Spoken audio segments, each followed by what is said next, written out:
ప్రేక్షకులందరికీ నమస్కారం. నేను మీ host Aparna. Welcome to hi dream. ఈరోజు మనతో పాటు కారణ జన్మలు ఉన్నారు అనే చెప్పాలి. ఆయన గురించి చెప్పేంత అనుభవం నాకు లేదు కాబట్టి ఆయన మాటల్లోనే తెలుసుకుందాము. ఆయన మీకు అందరికీ సుపరిచితులే, విశ్వపతి గారు. ఇక మొదలు పెట్టేద్దాం. ఎందుకంటే నా గురించి నేను చెప్పడం, గురువుగారి గురించి నేను చెప్పడం కంటే ఆయన మాటల్లో వినాలి అని మీరు అందరూ ఎదురు చూస్తూ ఉంటారు కాబట్టి పలకరించేద్దాం. నమస్కారం విశ్వపతి గారు. నమస్కారం. నిజంగా ఈరోజు మీరు మా ఐ డ్రీమ్కి రావటం మాకు చాలా ఆనందం, ఆశీర్వాదంగా భావిస్తున్నాము. చాలా సంతోషం తల్లి. విశ్వపతి అంటే విశ్వాన్ని పాలించే వెంకటేశ్వరుడు అని అర్థం. సార్, మీకు మామూలుగా మనల్ని అంటూ ఉంటారు కదా, అంటే పుట్టినప్పుడే ఆ పువ్వు పరిమళిస్తుంది అని. అలానే మీకు ఈ పేరు రావటానికి కూడా ఆ భగవంతుడే కారణం. అది చిన్నప్పటి నుండి మీకు ఎలా అనిపించేది ఈ విషయాలు తెలిసినప్పుడు? అంటే చిన్నప్పుడు అంతా నార్మల్ స్టడీస్ అంతా అలాగే ఉండేది కదా సార్.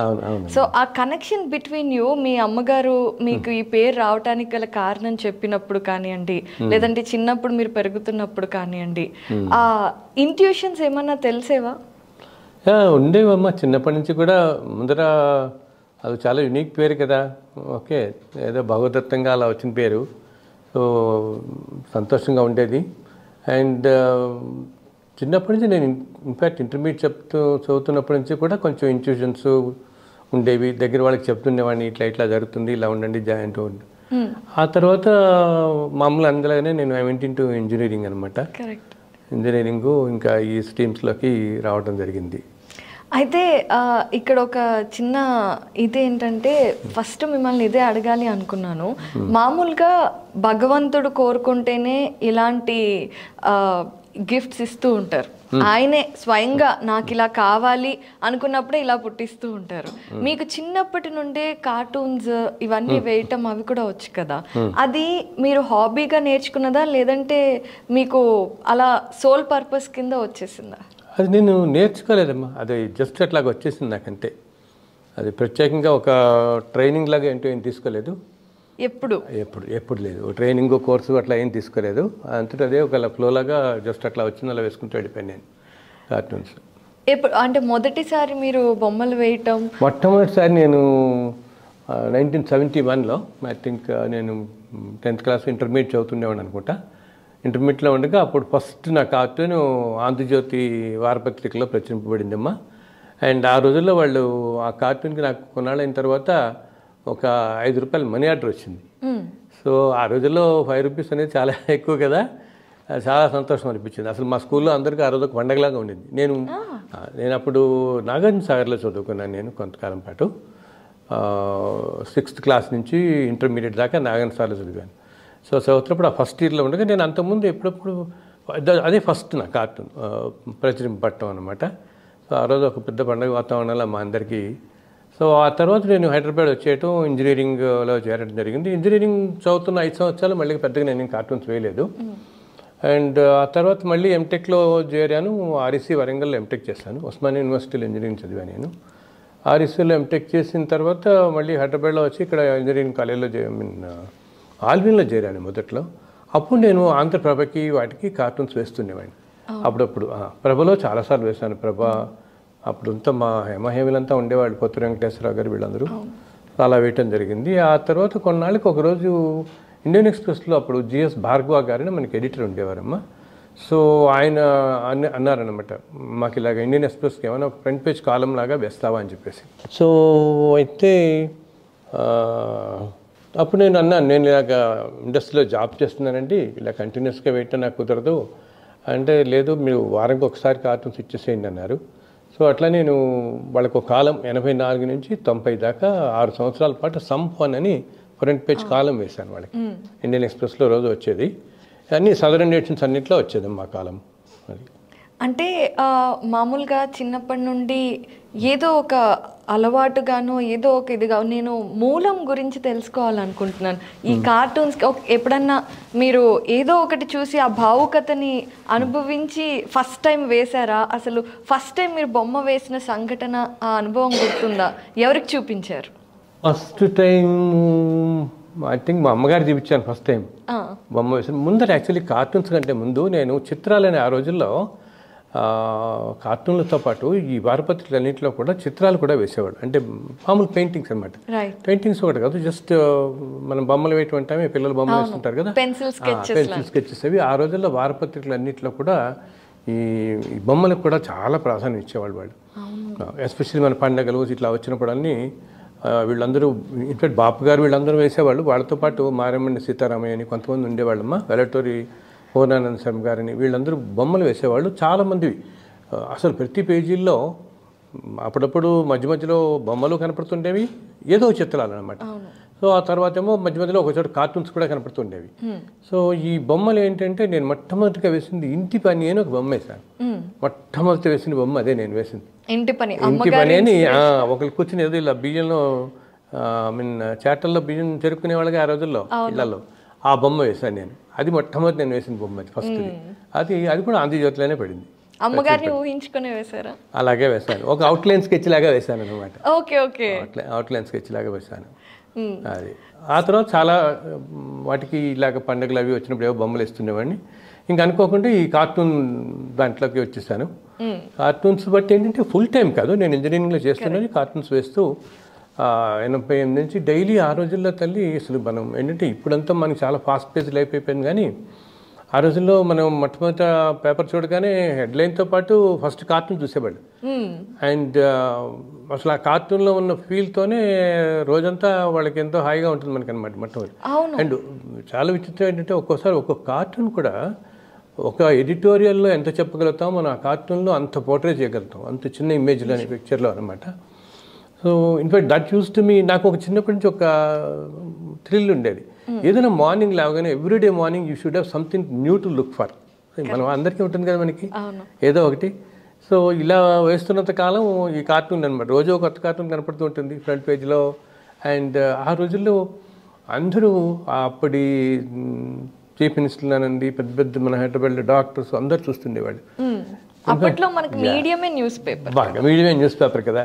ఇన్ఫాక్ట్ దానివల్ల నేనంటే ఎంతో అభిమానంగా ఉండి ఇప్పటికీ కూడా నన్ను కొంతమంది కలిసినప్పుడు అంటుంటారు అనమాట, మూర్తి ఇవన్నీ బాగున్నాయి, ఈ వెంకటేశ్వర స్వామి పుస్తకాలు, లోగోలు, తర్వాత నేను కంపెనీస్కి లోగోస్ అవి చేశాను చూస్తుంటారు కదా, బట్ ఈ కార్టూన్లు ఎప్పుడు ఇస్తావో అని అడుగుతుండేవారు.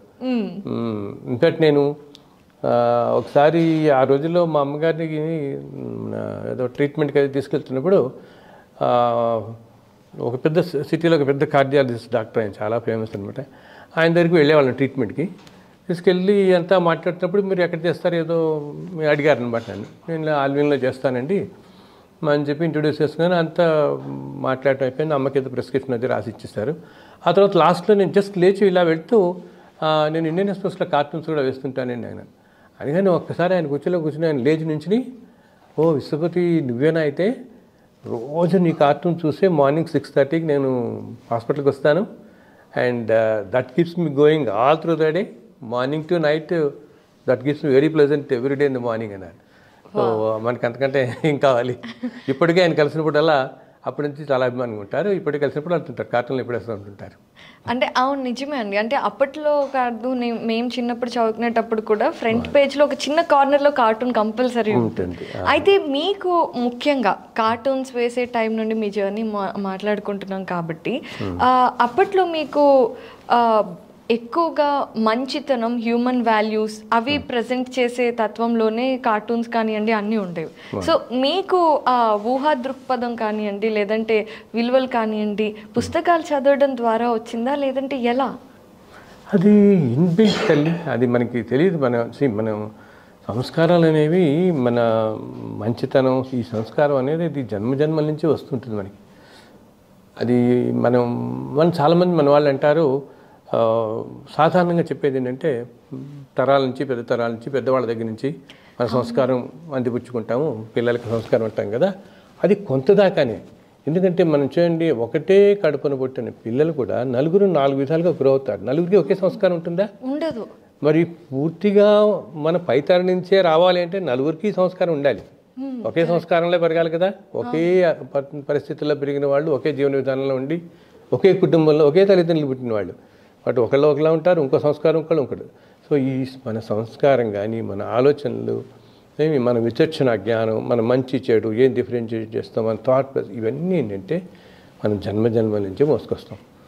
ఇంతకుముందు జన్మలు ఎక్కడి నుంచో మనం చేసుకున్న మంచి పనులు మంచితనం మన ఆలోచన అవే ఆలోచనలు ఈ జన్మలో కూడా కంటిన్యూ అవుతాయి. తల్లిదండ్రుల నుంచి చూడటం వల్ల కొంచెం నేర్చుకుంటాం, కానీ ఇది బై బర్త్ వచ్చేవి ఆ సోల్ని అంటుకునే వస్తాయి. అందుకనే ఒకటి వాతావరణంలో పెరిగిన వాళ్ళు మనం చూస్తాం. ఒకతను ఎంతో క్రిమినల్ అయిపోయిన వాడు, రెండో వాడేమో ఎంతో భగవంతుడు గొప్ప వ్యక్తి అయిన వాడు, సమాజానికి ఎంతో చేసేవాడు చదివుతాడు. అది సో అది ఆ సోల్ యొక్క సంస్కారం అన్నమాట. సో ఈ మంచితనం అనటం అనేది ఈ లక్షణాలు ఇవన్నీ నాకు అది చిన్నప్పటి నుంచి అలా ఉన్నాయి. నేను ప్రత్యేకంగా ఇలా ఉండాలి అని ఇప్పటికీ నేను అనుకోను. ఇలా ఉండాలి, ఇలా చేయాలి, ఇది ఓకే, ఇది దిస్ ఈజ్ గుడ్ అనేది లేదన్నమాట. ఇంకా వేరేలా ఉండడం తెలియదు అంటే మనం. అవును సార్, ఇక్కడ నాకు చాలా ప్రశ్నలు వస్తున్నాయి, ఒకదాని తర్వాత ఒకటి అడగడం కష్టంగా అనిపిస్తుంది. అయితే ముందు 2 ప్రశ్నలు వేసేస్తాను. ఇది మామూలుగా జన్మల నుండి వచ్చే సంస్కరణలు అన్నప్పుడు నేను ఒక థియరీ విన్నాను రీసెంట్గా. ఏంటి అంటే ప్రతి మనిషి ఎన్నో జన్మలలో ఎన్నో జంతువులుగా పురుగులుగా అన్నిటిగా పుట్టిన తర్వాత కూడా కొన్ని కోట్ల జన్మలు మానవ జన్మ ఎత్తుతాడు. కానీ ప్రతి ఒక్క వ్యక్తి నీచపు జన్మ నుండి నేర్చుకుంటూ మంచి కర్మలు చేసుకుంటూ మంచి వైపు నడుస్తాడు. అందువల్ల ఏ మనిషి ఎంత దుర్మార్గుడైనా ఏదైనా సరే మనం వాళ్ళలో భగవంతుడిని చూడాలి అని. ఇది ఎంతవరకు నిజం అనేది నాకు చిన్న అందరిలో భగవంతుని చూడటం అనేది మనుషుల్లోనే కాదు తల్లి. ఇప్పుడు రమణమహర్షి లాంటి వాళ్ళు ఏం చెప్తారు, ప్రతి జీవిలో భగవంతుని చూడమంటాడు. మనం యాక్చువల్గా మనం అలా మూలాల్లోకి వెళ్ళిపోతే ఆత్మ అంటేనే భగవంతుడు. ఓకే, అసలు ఆత్మ స్వరూపం సోల్ అనేది అన్ని ప్రతి క్రియేచర్లో ఉంటుంది ఆత్మ అనేది కదా. సో మనం ఏంటంటే అన్నిటి జన్మల్లోకి మానవ జన్మ ఎంతో విశిష్టమైంది. ఎందుకంటే మానవ జన్మలోనే మనకు భగవంతుడు ఆ విచక్షణ జ్ఞానం ఇస్తాడు, ఇది మంచి ఇది చెడు అనేది. అదే వేరే ఈ యానిమల్ వరల్డ్లో ఉన్న వాటికి తెలియదు కదా వాటికి. సార్ కానీ మీకు అనిపించట్లేదా ఈ మధ్యకాలంలో, అంటే చాలామంది కోపం రావచ్చు నేను ఇలా అంటే, విచక్షణ జ్ఞానం అనేది కొంతమంది మనుషుల్లో కంటే జంతువుల్లో ఎక్కువగా చూస్తున్నావేమో అని?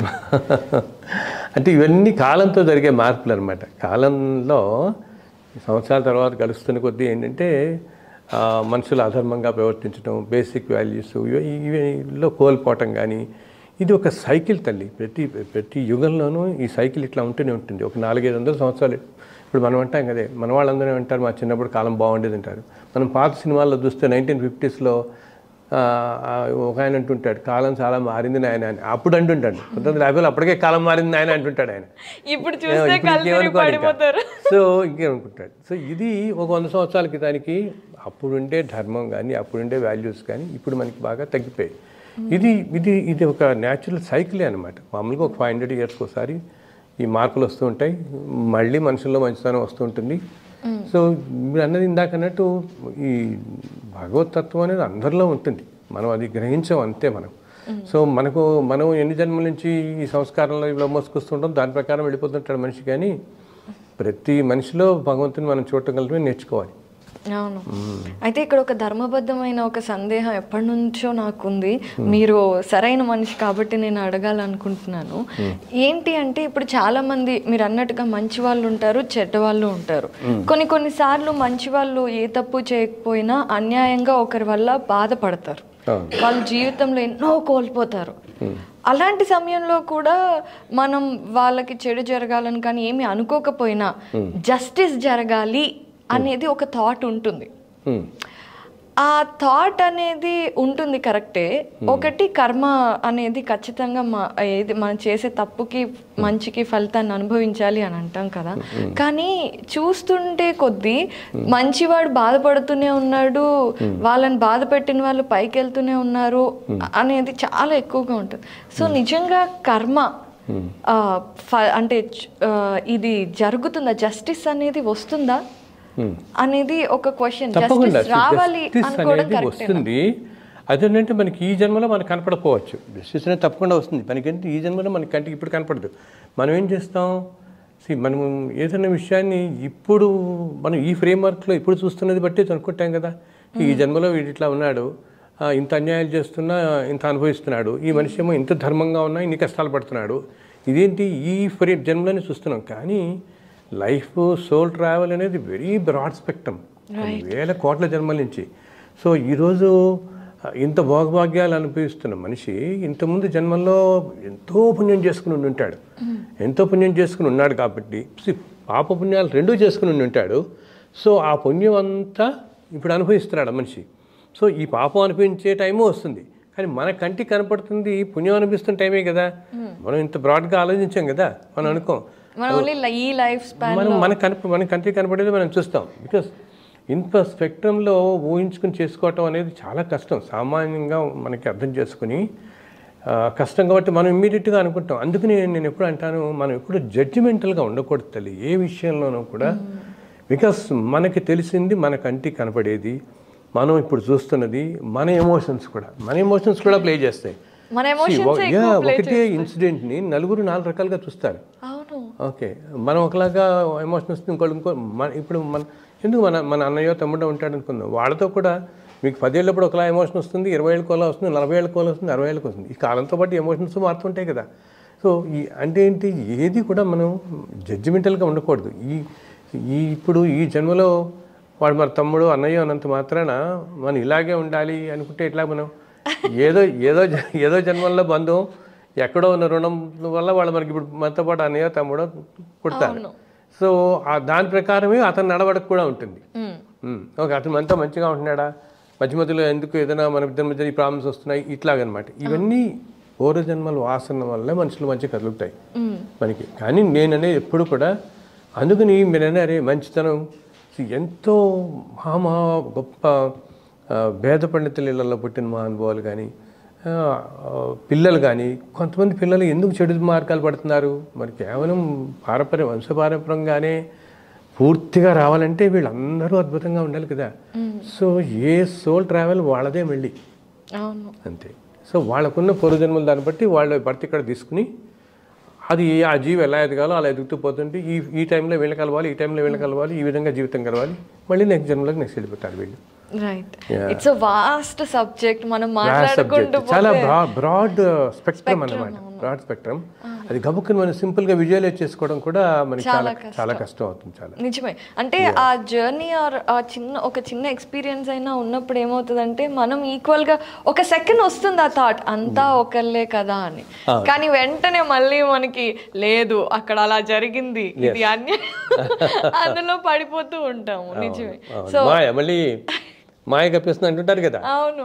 సో మళ్ళీ బికాస్ మనం ఏంటంటే తల్లి ఎనీథింగ్ మన తెల్లారేస్తే మనకి రోజు నిత్య జీవితంలో ఎంతమందిని కలుస్తాం, ఎన్నో సంఘటనలు అవుతుంటాయి, ఎన్నో ఎక్స్పీరియన్సెస్ అవుతాయి కదా. సో ప్రతి ఎక్స్పీరియన్స్ ప్రతి దానికి కూడా ఇప్పుడు మీరు అన్నట్టే ఇందాక ఎవరో ఒకరు బాగా సంపాదించేస్తున్నాడు, ఏమిటి వీడు నాకంటే చాలా తక్కువ చదువుకున్నాడు, ఇంత పైకి వెళ్ళిపోతున్నాడు, నేనేమో ఒక్కసారి చూస్తాం ఒకే రంగంలో ఈక్వల్లీ చదువుకుని ఈక్వల్లీ ఉన్నా కూడా ఒకళ్ళు ఎంతో హై వాల్యూ పొజిషన్స్కి వెళ్ళిపోతారు, ఒకళ్ళు కొంచెం పొజిషన్స్లో ఉంటారు. వీటన్నిటినీ మనం ఏంటంటే మనం చూసే ప్రతి సంఘటనని కూడా మన చిన్నప్పటి నుంచి మనం ఎలా పెరిగాము, మనకి ఎటువంటి సంఘటనలు ఎదురయ్యాయి, మనం ఏం చదువుకున్నాము, మన గురువులు, మన చుట్టుపక్కల సమాజంలో మనం చూసినవన్నీ ఇవి మన ఇన్ఫ్లుయెన్స్ చేసి మనం ఏ సంఘటన మనం ఆ రోజు ఫేస్ చేసినా ఈ ఫ్రేమ్వర్క్ లోపలే మనం will just fix in to that, దాంతోనే ఆలోచిస్తాం బియాండ్ లాజిక్. ఓకే, ఇప్పుడు ఎవరో చాలా మంచి వాడితో కూడా మనకి ఏదైనా ఆ రోజు ఏదైనా అరవటం జరిగింది అనుకోండి, ఏదైనా ఎందుకు ఇలా అయ్యింది అని చెప్పేసి బియాండ్ లాజిక్ ఆలోచించాం. ఏమో దీనికి ఏదైనా పూర్వజన్మలో ఏదో కారణం ఉందేమో, మనకి నేను ఇంత చక్కగా ఉన్నా ఇతను నన్ను ఇంకా విసుకుంటున్నాడు, నాతో ఇంత ఇది రావట్లేదంటే ఏదో జన్మలో ఏదో బంధం ఉంటుంది. ఆ బ్రాడ్ ఫిలాసఫీ రావాలి మనుషులకి. అప్పుడు ఏంటంటే ఈ ఎమోషన్స్ నెగిటివ్ ఎమోషన్స్ రాకుండా ఉంటాయి. నెగిటివ్ ఎమోషన్స్ రాకుండా జడ్జిమెంటల్, నేను అందరితో చెప్తాను ఎప్పుడు జడ్జిమెంటల్గా ఉండద్దు. బికాజ్ అసలు జడ్జి అనేవాడు పైన ఉన్నవాడు. మనం చేసే జడ్జిమెంట్స్ అన్నీ కూడా మన ఎమోషన్స్తో చేస్తాం. మన ఆలోచనలు, మన ఫిక్స్డ్ నోషన్స్, మనకు ఆ వ్యక్తి మీద, ఆ సంఘటనల మీద, అప్పుడు జరిగిన ఈవెంట్స్ మీద, వాటి మీద జరిగిన నోషన్స్ బట్టే మనం immediately we try to react it అనమాట. అండ్ ఆ రియాక్షన్ ఈజ్ నాట్ కరెక్ట్ అనమాట. ఇప్పుడు ఒక మనిషి అవతల మనిషి ఏమంటున్నాడు దీన్ని మన రియాక్షన్స్ బట్టే మనం ఆల్వేస్ వీఆర్ పర్ఫెక్ట్ అని అనలేం కదా మనం ట్రూ ఎప్పుడు కూడా.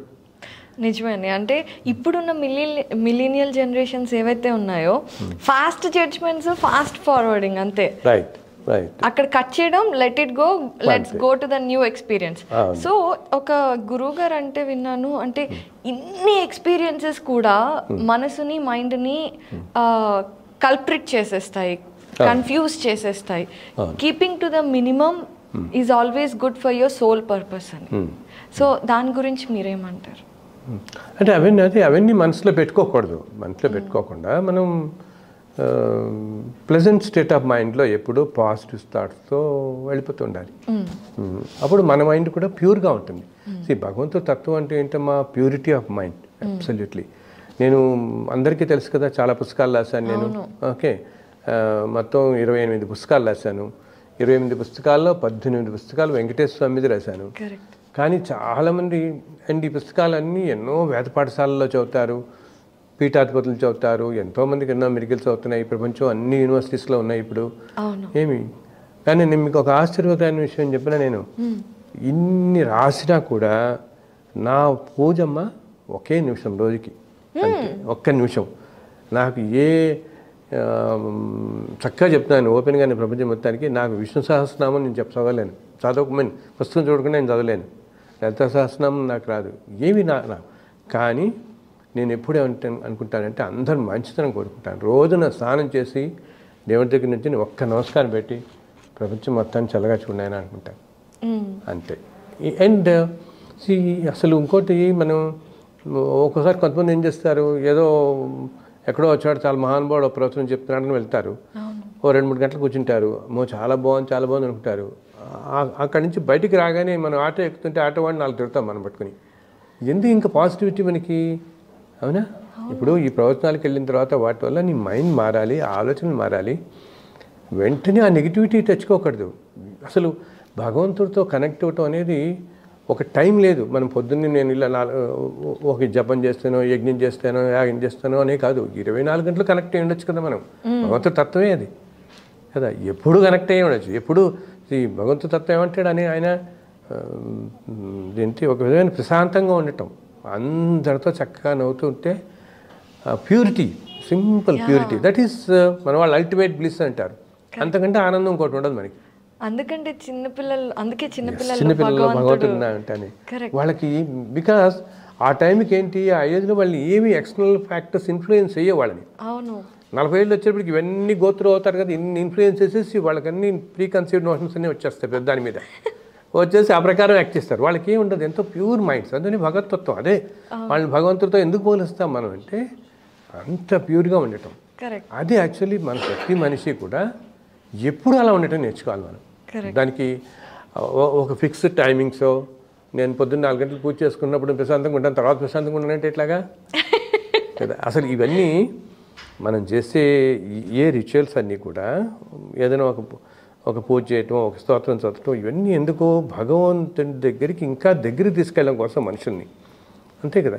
అసలు చాలామంది ఎందుకు చేస్తారు, ఏదైనా పూజ చేయటం కానీ స్తోత్రాలు కానీ, అసలు ప్రపంచంలో 90% ఏదైనా కష్టాలు వచ్చినప్పుడే పెడతారు. అవును, మామూలు రోజుల్లో అదొక జీవన విధానంగా చేసుకునే వాళ్ళు మనకి ప్రపంచం మొత్తంలో ఎక్కడో 0.01% కనపడతారు నీకు. సాధారణంగా ఏదైనా ఒక కష్టం వచ్చినప్పుడు నువ్వు అలా వెళ్ళినప్పుడు ఇంకా మళ్ళీ అది కూడా ఒక రిచువల్ లాగా చేసుకుని అది కూడా ఒక కష్టంలో చేసుకుంటే ఎట్లా నువ్వు, అంతే కదా.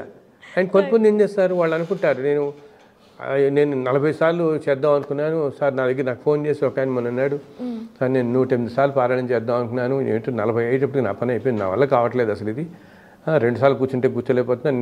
నేనే దీని బదులు హాయిగా భగవంతుని తలుచుకో, మంచి పనులు చెయ్యి, అంతేగాని నీకు ప్రశాంతత రావడం కోసం చేస్తూ ఉన్న ప్రశాంతత పోగొట్టుకోకూడదు కదా. కరెక్ట్ అండి, అర్థమైందా? అవును. నీ ఇంకా రావాలి, ఇంకా ప్రశాంతంగా ఉండాలనుకుని చెప్పి నా లైఫ్ హాయిగా ఉండాలి, సుఖంగా ఉండాలని 108 సార్లు చదువుదాం అనుకుని 40 సార్లు చదువుకొని నేను చదవలేను, నేను చదవలేకపోతున్నాను, ఇటు వెళ్తున్నా, ఇంకా ఇంకా నెగిటివిటీ దానివల్ల ఇంకా కష్టపడుతున్నావు నువ్వు. అసలు భగవంతుడు ఇవి ఆయన ఏమడిగాడు కదమ్మా, ఇవన్నీ మన తృప్తి కోసం, మన సంతోషంగా చెప్తే ఆయన అనేది ఏమిటి హాయిగా. అసలు చెప్పింది కలియుగానికి నామం, ఒక్కొక్క యుగానికి ఒక్కొక్కటి చెప్తారనమాట. ఓకే, త్రేతాయుగంలో తపస్సు, ద్వాపరయుగంలో యజ్ఞయాగాదాలకి ఇచ్చే ఫలితము ఇప్పుడు కేవలం నామానికే ఇస్తాను. ఆయనకి తెలుసు ఎంత ఫాస్ట్ పేస్ లైఫ్ అయిపోతుంది ఇప్పుడు, అందుకని జస్ట్ నామం తలుచుకోండి, నా నామం చాలు.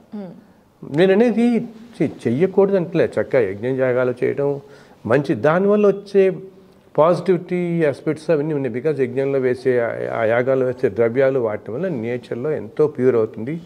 అప్పుడు వచ్చి ఎనర్జీ లెవెల్స్ ఈ చుట్టుపక్కల అంతా కూడా ఎంతో ప్యూరిటీ జనరేట్ చేస్తాయి అన్నమాట దాంట్లో నుంచి వచ్చేది. అండ్ మనకి అసలు చాలామందికి సామాన్యంగా ఉండేవాళ్ళకి మనకి తెలియవు ఎన్ని రకాల ద్రవ్యాలు దాంట్లో వేస్తారు, ఎంత పవర్ఫుల్ వాటి వల్ల. చాలా చాలా పవర్ఫుల్ ద్రవ్యాలు వేస్తారు వాడు. దానివల్ల చుట్టూతో ఉండే ప్రదేశం అది కూడా ఏంటి తల్లి, ఆ యజ్ఞం చేస్తున్న ఆ చిన్న స్పియర్లోనే కాదు, కొన్ని 100 కిలోమీటర్లు దాని ఎఫెక్ట్ ఉంటుంది. మనకి కంటికి కనపడదు. ఇప్పుడు మన ఇద్దరు మాట్లాడుతున్నాం, మన మాట వినపడుతుంది కానీ ఆ సౌండ్ కనపడదు కదా, వేవ్స్ కనపడవు. వేవ్స్ కనపడాలంటే ఇన్స్ట్రుమెంట్ పెట్టుకుని చూడాలి.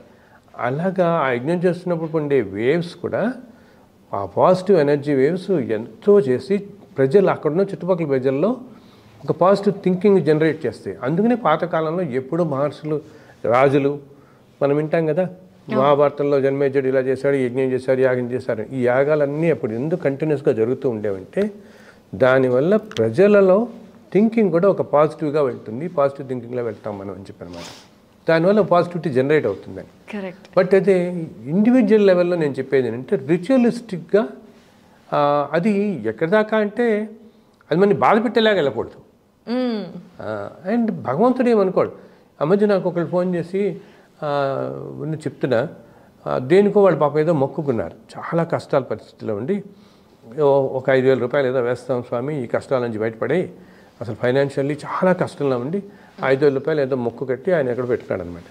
సో ఆయన ఎవరో నాకు ఫోన్ చేసి చెప్పాడు, సార్ మేము ఇలా మొక్కుకున్నాను, 5-6 నెలలు అయింది, ఇంకా కష్టం అయిపోయింది, అసలు ఇప్పుడు నేను ఆ 5,000 కూడా తీసి వాడాల్సి వచ్చేలా ఉంది నా పరిస్థితి, ఏం చేయమంటారు అన్నాడు. చూసావా, అప్పుడు నేను ఏం పర్లేదు కానీ చక్కగా తీసి వాడుకోండి, భగవంతుడు ఏమనుకోడు, అందరికంటా దయామేడు భగవంతుడు, మనందరికంట. నీ కష్టాలు ఆయన తెలియకుండా ఉంటాయా, నీ మనసు ఆయన తెలియకుండా ఉంటుందా? నిజంగా నువ్వు అంత కష్ట పరిస్థితుల్లో ఉన్నావు కాబట్టి ఆయన అసలు ఆయన డబ్బు మన డబ్బు ఏముంది, అంతా ఆయనదే కదా. ఓకే, సో నీవు తీసి వాడుకుని నీకు తర్వాత మంచి రోజులు వచ్చిన తర్వాత, మంచి రోజులు వచ్చి 4 రూపాయలు సంపాదించుకున్న తర్వాత ఈ 5,000 ఇప్పుడు నువ్వు కట్టావు కదా, ఇప్పుడు దీనికి ఇంకొక 5,000 కలిపి 10,000 వేయి. అప్పుడు అర్థమైందా? బికాజ్ ఆ క్యాపబిలిటీ ఉంది కాబట్టి నీకు అప్పుడు వచ్చింది కాబట్టి. కానీ తీసుకోవాలంటే చాలామంది నాతో అంటుంటారు, స్వామి నాకు 108 మొక్కలు ఉన్నాయి, నేను అహోబిలం వెళ్దాం అనుకున్నాను, తిరుపతి వెళ్దాం అనుకున్నాను, ఇంక ఈ జన్మ తీరిపోయేలా ఉంది, నా మొక్కలు తీరకుండానే ఆ భగవంతుడు అని తిట్టుకుంటాడేమో అని అన్నట్టుంది. నేను భగవంతుడు ఏమనుకోడమ్మా. మనకి ప్రతి మనిషికేమో మనకుండే వీక్నెసెస్, ఓకే, మన ఆలోచనలు, మన టెంప్టేషన్స్, మన కష్టం, మన నష్టం అన్నీ కూడా మన తల్లికి కానీ మన తండ్రికి కానీ మన పక్కనే ఉండే మన భార్యకో, భర్తకో, తమ్ముడికో, చెల్లెకో, పిల్లకో, ఎవరికో, వాళ్ళెవరికి కూడా తెలియపోవచ్చు. బట్ మన ఆత్మకి he and he alone knows what we are అన్నది హీ ఎలోన్ నోస్. అందుకనే ఒక్కోసారి మన స్పౌస్ అంటే మన భార్య భర్త మనని మిస్అండర్స్టాండింగ్ చేసుకున్నా మనకన్నా అది పెద్ద బాధపడకూడదు. బికాజ్ మనని అర్థం చేసుకునే ఆయనకి అన్నీ తెలుసు మనకి. సో ఆయనకి ఏమి ఇవ్వాలో కూడా ఆయన తెలుసు మనకి. అంతకంటే దయామేడు ఇంకోటి ఉండడు. మనం అనుకుంటుంటాం, అయ్యో వీళ్ళు నన్ను మిస్అండర్స్టాండ్ చేస్తున్నారు, వీళ్ళు ఇలా చేస్తున్నారని. అసలు అది ఆలోచించక్కర్లేదు. అది ఎవరు ఎలా చేసుకున్నారు అన్నది బట్టి, వాళ్ళ సంస్కారం బట్టి, వాళ్ళ దాన్ని బట్టి ఉంటుంది. అంతేగాని అది మనది కాదు కదా. మనం what we are we know and he knows. Correct. As long as we are అంత ప్యూర్గా ఉన్నంత కాలం దేనికి భయపడక్కర్లేదు. ఎగ్జాక్ట్లీ. తప్పులు చేయకుండా మన ధర్మాన్ని మనం పాటిస్తున్నంత కాలం, మన ధర్మాన్ని మనం పాటిస్తూ సో ప్లెజెంట్గా ఉండటం. నేను ఎప్పుడు అందరితో అంటాను, ప్లెజెంట్గా మాట్లాడితే దానివల్లే పాజిటివిటీ పెరుగుతుంది సొసైటీలో. ఇప్పుడు రామరాజ్యం అంటాము, ఏమి ఎందుకు అంత సుభిక్షంగా ఉండేది రామరాజ్యంలో, దొంగతనాలు లేవి, ఏమి, ప్రజలందరూ అంత ధర్మంగా ఉండేవాళ్ళు, ధర్మంగా మాట్లాడుతుండేవాళ్ళు, అంత ధర్మం అలా విరాజులుతూ ఉండేది.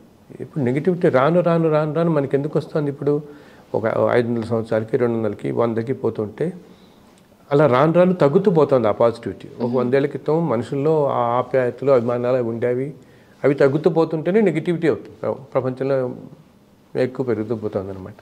సో ఇప్పుడు ఒక ప్రశ్న అడగాలి, ఏంటి అంటే మామూలుగా మనకి మీరు అన్నట్టుగా యజ్ఞయాగాదులు చేసినప్పుడు మంచితనం అనేది ఎప్పుడూ వస్తూనే ఉంటుంది, అన్కాన్షియస్గా అన్ఇంటెన్షనల్గా ఎవరో ఒక గొప్ప వ్యక్తి చేసినప్పుడు. కానీ ఇప్పుడు యజ్ఞయాగాదులు కూడా కమర్షియల్ అయిపోయే రోజులు వచ్చేసాయి. అన్ని చోట్ల అని మనం అనకూడదు, ఎక్కడన్నా కొన్ని చోట్ల. అయితే ఇలాంటి పరిస్థితుల్లో మళ్ళీ సైకిల్స్ జరుగుతూనే ఉంటాయి, కానీ మంచితనాన్ని కాపాడే పురుషులు కానివ్వండి, భగవంతుడి రూపంలోనే ఆయన ఆశీస్సులతోనే మీలాంటి వాళ్ళు ఎంతోమంది పుడతారు, అవేర్నెస్ని క్రియేట్ చేస్తూ ఉంటారు. కానీ ఒక్కొక్క మనిషి వాళ్ళ కుటుంబంలో ప్రశాంతత కోసం, వాళ్ళ సోల్ పీస్ కోసం ఏం చేయాలండి? వాళ్ళ సోల్ పీస్ మీరు అన్నట్టు కమర్షియలైజేషన్ అనేది ఇంకా అది more than it is become a rule అనమాట. మనం ఇంకా దాన్ని కాకూడదు. ఇంకా ఇది ఎవరైనా ఈ రోజుల్లో నేను అంటుంటాను, ఎవరైనా కమర్షియల్గా లేరంటే మీరు ఆశ్చర్యపోవాలి, ఇంకా లేడా ఈ మనిషి అనుకోవాలి. ఉండటం అనేది న్యాచురల్ అయిపోతుంది, రాను ఐ సో మనం ఓకే యజ్ఞాత కమర్షియల్ అయ్యాయంటే ఎక్కడన్నా ఏది ఎక్కడైతే కమర్షియల్గా అవుతుందో దానివల్ల ఫలితం ఉండదు అక్కడ, మనకు కావాల్సిన ఫలితం. నువ్వు ఒక ఆయన వాడు చాలా గొప్పగా చెప్పుకుంటాడు అన్నమాట, నేను 40 లక్షలు పెట్టి యజ్ఞం చేయించాండి అన్నీ అని. అసలు ఇప్పుడు భగవంతుడు ఏమంటాడు, ఏది చేసినా నువ్వు మంచి చెయ్యి, ఎంత పుణ్యం చేసినా కృష్ణార్పణం, ఇది నేను చేయటం లేదు అనుకోవాలి, ఇది నాది కాదు, నేను చేయట్లేదు. ఇప్పుడు మనకేదో 500 కోట్లు ఉన్నాయి కదా అని చెప్పి నేను 20 కోట్లు పెట్టి యజ్ఞం చేయించానని చెప్పి నువ్వు రోజు చెప్పుకుంటూ ఉంటే అందరికీ ఏం ఉపయోగం నీకు అది? అసలు ఎక్కడికక్కడ ఆ డిటాచ్మెంట్ తెచ్చుకోవాలి. మనం చేస్తుంది లోక కళ్యాణం కోసం చేస్తున్నాం, మనుషులు బాగుపడడం కోసం చేస్తున్నాం, నాకేదో గొప్ప కోసం కాదు కదా, మనుషుల గొప్ప కోసం కాదు కదా. సో ఓకే, ఇందాక చెప్పినట్టు వీటి వల్ల పాజిటివిటీ పెరుగుతూ పోతుంది, సొసైటీలో ఉండడం కోసం జరుగుతున్నాయి, అన్ని చోట్ల మహానుభావులు చేస్తున్నారు. ఇంకొకటి అసలు ప్రతి 400-500 సంవత్సరాలకి తల్లి ఇందాకన్నా నేను ఇప్పుడు మనం కలియుగం తీసుకుందాము, కలియుగం ప్రమాణం 4,32,000 సంవత్సరాలు ఇది. ఓకే, దీంట్లో మనం 5,120 ఎక్కడ బిగినింగ్లో ఉన్నాం. Okay, just beginning of the beginning, అసలు 10,000 కూడా రాలేదు, ఇంకా బిగినింగ్లో ఉన్నాం అనమాట. సో ఇప్పటికే ఇలా ఉంటే ముందు ఇంకా ఏమైపోతుంది? ఇప్పుడు మన వాళ్ళందరూ అనుకుంటుంటారు ఇప్పుడే ఇలా ఉంది, మా మనవాళ్ళ పని ఎట్లా అవుతుందని. బట్ ఇవి సైక్లిక్ అనమాట, ఇలా ఉండదు. ఇది పీక్కి వెళ్ళి మళ్ళీ ధర్మం రావటం, మళ్ళీ జరగటం, అన్నీ మంచి జరుగుతుంటాయి. సో భగవంతుడు కూడా ప్రతి కాలాల్లో కూడా కొంతమంది మహానుభావులు పంపిస్తూ ఉంటాడు, రకరకాల అంశాలతో. వాళ్ళు ఇప్పుడు మనం ఒక మహావతార బాబాజీ వింటుంటాం కదా, మహాపురుషులందరూ ఇంతమంది ఉన్నారు. అంతగా తులసిదాసు, కబీర్దాసు, లేకపోతే ఒక పోతన కానీ, వీళ్ళందరూ మహానుభావులు, సాక్షాత్తు భగవంతుని అలా చూసిన వాళ్ళు అండ్ భగవంతుని అంశతో పుట్టిన వాళ్ళు. ఇప్పుడు అన్నమయ్య తెలుసు మనకి, నందకామ సంభూతుడు. అలాగే ఆళ్వార్లు అంటాం, ఆళ్వార్లు అందరూ కూడా అదే చాలామంది ఈ మధ్యలో భగవంతుడికి అసలు కులంతో సంబంధం ఏంది? ఆళ్వార్లు అందరూ రకరకాల కులాల్లో పుట్టినవాళ్ళు. కులం అనేది తర్వాత కాలంలో మనుషులు ఏర్పరచుకున్నది, కానీ సోల్కి కానీ కులం అనేది ఉంటుంది. ఆళ్వార్లు రాసిన దివ్య ప్రబంధాలు అసలు ఎప్పటికీ నిలిచిపోయేటటువంటిది. ఓకే, వాళ్ళందరూ కూడా ఒక్కొక్కళ్ళు ఒక్కొక్క అంశతో వచ్చిన వాళ్ళు. అంటే విష్ణుమూర్తి యొక్క శంఖం అంశతో ఒకళ్ళు, చక్రం అంశతో వాళ్ళు, అలా ఒక్కొక్క అంశతో వచ్చిన వాళ్ళు ఈ ఆళ్వాళ్ళందరూ. రకరకాల మన పాంచజన్యంతో కానీ, ఆయన మాలతో కానీ, చాలా రకరకాల ఆయన గదతో వచ్చిన అంశతో వచ్చిన మహానుభావులు వీళ్ళందరూ ఎన్నరు. ఇటువంటి మహానుభావులు మనకి కొన్ని సంవత్సరాల క్రితం ఉన్నారు కదా, వీళ్ళందరూ వెళ్ళిపోయారు 2-3 సంవత్సరాల క్రితం. ఇప్పుడు కూడా అటువంటి మహానుభావులు మన మధ్య ఉన్నారు. మన మధ్య ఇప్పటికీ భగవంతుడు అంశతోనే జన్మించిన వాళ్ళు ఉన్నారు. కానీ విచిత్రం ఏమవుతుందంటే చాలా ఇటువంటివి ఏ కాలంలో వాళ్ళు ఉన్నారో ఆ కాలంలో వాళ్ళని గ్రహించడం జరగదు. అది ఎట్లాంటి, ఇప్పుడు ఎందుకు అంతగా మనం శ్రీకృష్ణుని తీసుకుందాం, శ్రీకృష్ణుని భగవంతుడు అని ఒప్పుకునే వాళ్ళు చాలామంది ఉన్నారు ఆయనతో పాటు. అవును కదా, ఆయన దేవుడని పాండవులు, భీష్ముడు, ద్రోణుడు వీళ్ళందరూ చాలా నమ్మారు తప్పితే మిగతా వాళ్ళలో చాలామంది ఆయన దేవుడు ఎవరు అన్నవాళ్ళు ఉన్నారు. అలాగే ఎంతోమంది ఎన్నో అంశాలతో పుట్టిన వాళ్ళు అప్పుడు ఉన్నారు, దేవతా అంశాలతో పుట్టిన వాళ్ళందరినీ కూడా ఒప్పుకోలేదు, తెలుసుకోలేకపోయారు కూడా. అండ్ అలాగే ఈ రోజున మనం కొంతమంది ఒక 2-3 ఇప్పుడు మహావతార్ బాబాజీ వీళ్ళు అంటున్నామే, ఆ కాలాల్లో వాళ్ళతో పాటు ఉన్న మహానుభావులు కొంతమంది దగ్గరలో శిష్యరికం సేవ చేసుకున్న వాళ్ళు, వాళ్ళకి కూడా వాళ్ళ గురించి తెలియదు అప్పుడు. ఇప్పుడు మనకి అనుకుంటున్నాం ఆ దేవతాంశలతో వాళ్ళు ఉన్నారు, ఆ అంశాలతో పుట్టారు కదా. సో అలాగే ఇప్పుడు కూడా అసలు జనరల్లీ ఇంగ్లీష్లో వాళ్ళు ఒక చెప్తారు కొటేషన్ లాగా, ఏ లిటరీ వర్క్ కానీ ఏ మహానుభావుడు గారి గురించి కానీ అసలు నిజం అంటే అసలు తత్వం అన్నమాట. అసలు ఏటి ఈ తత్వం అనేది మనం ఇప్పుడు ప్రవచనకారులు కానీ ఒక పెద్ద పెద్ద రచయితలను కానీ ఏం చేస్తుంది తెలుసా, ఈయన చాలా గొప్ప రచయిత అండి, చాలా బాగా రచించాడు, ఈయన చాలా బాగా ప్రవచనాలు చెప్తారు, అసలు రామాయణం భారతం ఏదైనా బ్రహ్మాండం చెప్తారు అని అక్కడి దాకా చూస్తాం. కానీ అసలు ఈయన ఏమిటి తత్వం అనేది మనకు తెలియదు. మనం ఇక్కడ దాకా చూస్తాం, చాలా బాగుంది అనుకుంటాం. ఈ తత్వం అనేదిట ఒక 200 సంవత్సరాలకే బహిర్గతం అవుతుంది ప్రపంచానికి. అర్థమైందా? ఆ మనిషి జీవనకాలంలో అవదు. ఆ వ్యక్తి నిష్క్రమించిన 200-300 సంవత్సరాలకి ఆ తత్వం ఏమిటో ఎరుకబడుతుంది. ఇప్పుడు రమణ మహర్షి గురించి అందరూ అంటున్నారు. ఆయన ఉన్నత కాలంలో ఎంతమంది ఆయన రికగ్నైజ్ చేయగలిగారు ఆయన్ని? నిజమండి, చాలా మంది ఆయన్ని విమర్శించిన వాళ్ళు ఉన్నారు. అండ్ అందరూ ప్రపంచం అంతా ఆయనకి వెళ్ళి ఫ్లాక్ అయిపోయి ఆయన దగ్గర వెళ్ళి నేను కొంచెం మార్చుకుందాం అని వాళ్ళు లేరు కదా. ఆయన ఎవరో చెప్తున్నారు ఏదో అనుకున్నారే కానీ ఈ రోజున మరి ప్రపంచం అంతా రమణులు వారంటే మనం ఇలా నమస్కారం పెడుతున్నాం అందరూ. అదేంటి ఇన్ని సంవత్సరాలు పడుతుంది. కానీ కొంతమంది మాత్రం అంటే ఏంటి, వాళ్ళు ఎంతో సంస్కారాలను మోసుకొస్తూ జన్మ నుంచి ఉంటారే, వాళ్ళు గ్రహించగలుగుతారు ఇది ఈయన వ్యక్తి కాదు, ఇది ఒక భగవంతు తత్వమే, ఇది ఈ రూపంలో మన మధ్య తిరుగుతున్నాడు అని చెప్పేసి. ఓకే, ఇది అట్లీస్ట్ కొంతకాలం క్రితం ఏంటంటే సాధ్యమైంది. ఈ రోజుల్లో ఇప్పుడున్న సమాజంలో వాళ్ళకి సాధ్యం కాదు. అటువంటి వాళ్ళు మన మధ్య తిరగటం అనేది, అప్పుడు సమాజ పరిస్థితులు అన్నీ వేరుగా ఉండేవి కాబట్టి వాళ్ళు గౌరవింపబడేవాళ్ళు, ఆ తగ్గట్టుగా ఉండేవాళ్ళు అందరూ కూడా వాళ్ళు సమాజం కూడా అలా చూసేది. వేరే ఇప్పుడు సమాజానికి బయటికి రారు, ఉంటారు, ఎప్పుడూ ఉంటారు, ప్రతి కాలంలో ఉంటారు తల్లి, ఎప్పుడు అటువంటి మహానుభావులు ఉంటారు. వాళ్ళే ఈ సృష్టిని సర్వనాశనం కానియకుండా కాపాడుతూ ఉంటారు. ఏంటి, లేకపోతే మనం చూస్తున్నాం చూడు, ఇంతకుముందు లేనిది, ఇంతకుముందు ఎర్త్క్వేక్లు అనేది ఎప్పుడో వినేవాళ్ళం. ఇప్పుడు మనం ప్రతి వారం ఒక చోట ఎర్త్క్వేక్ వింటున్నాం, ప్రతి 15 రోజులకి వింటున్నాం. ఇవన్నీ ఎక్కువే కదా. ఇది ధర్మం తగ్గుతూ రావడంతో ఇది పూర్తిగా సర్వనాశనం కాకుండా ఈ మహానుభావులు కాపాడుతుంటారు. వాళ్ళు ఉండటం వల్ల కొంచెం పాజిటివిటీ కూడా ఉంటుంది. సో మనం ఏం చేయాలి, మన ఇండివిజువల్ లెవెల్లో మనం ఏంటంటే ఎవరిని పరుషంగా మాట్లాడుతూ ఉండటం. నేను అందరితో చెప్తాను, నెగిటివిటీ అనేది మనుషుల్లో పరుషంగా మాట్లాడటం, అనవసరంగా దూషించడం అవతల వాళ్ళని, అండ్ ఊరికి విసుగు తెచ్చుకోవటం. మనమే కాదు, ఇప్పుడు మన దగ్గర పనిచేసే వాళ్ళని కొంతమంది మన వాళ్ళు విసుక్కుంటూ ఉంటారు. ఈ జన్మలో వాడేదో పాప మన దురదృష్టంగా ఇలా ఉన్నాడు. అసలు నేను ఆ మధ్య ఒకరిని చూశాను, వాళ్ళ ఇంట్లో అంటే పనిచేస్తున్న అతను ఎప్పుడు ఓ రోజు వాళ్ళ ఇంటికి వెళ్ళి చూస్తే ఒకటే తిరుగుతున్నారు. కానీ కాసేపు నేను కళ్ళు మూసుకుని నాకు అర్థమైంది, అతను ఇన్ఫ్యాక్ట్ ఒక 44 జన్మల వెనకాల ఇతని తండ్రి అతను. అర్థమవుతుందా? ఈయన యొక్క సొంత తండ్రే ఆ రుణానుబంధం తీరగా ఈ ఇంటి మీద ప్రదేశం మీద మళ్ళీ వీళ్ళ ఇంట్లో ఇక్కడ నుంచి పుట్టాడు తండ్రి కింద. మరి నువ్వు తండ్రిని అంత దూషిస్తున్నావే. సో ఎవరో మనకేం తెలుసు, ఇన్ని కోట్ల జన్మల్లో బంధాల్లో, ఈ రుణాల బంధాల్లో ఎవరి తల్లో ఎవరి తండ్రో ఎవరి మహానుభావుడు మన పడుపును పుట్టాడో మన దగ్గరికి వచ్చాడో తెలియదు కదా. సో ఎప్పుడూ ఎవరిని అసలు దూషించకూడదు, అకారణంగా అసలు దూషించకూడదు. దానివల్ల నెగిటివిటీ చెప్తుంది.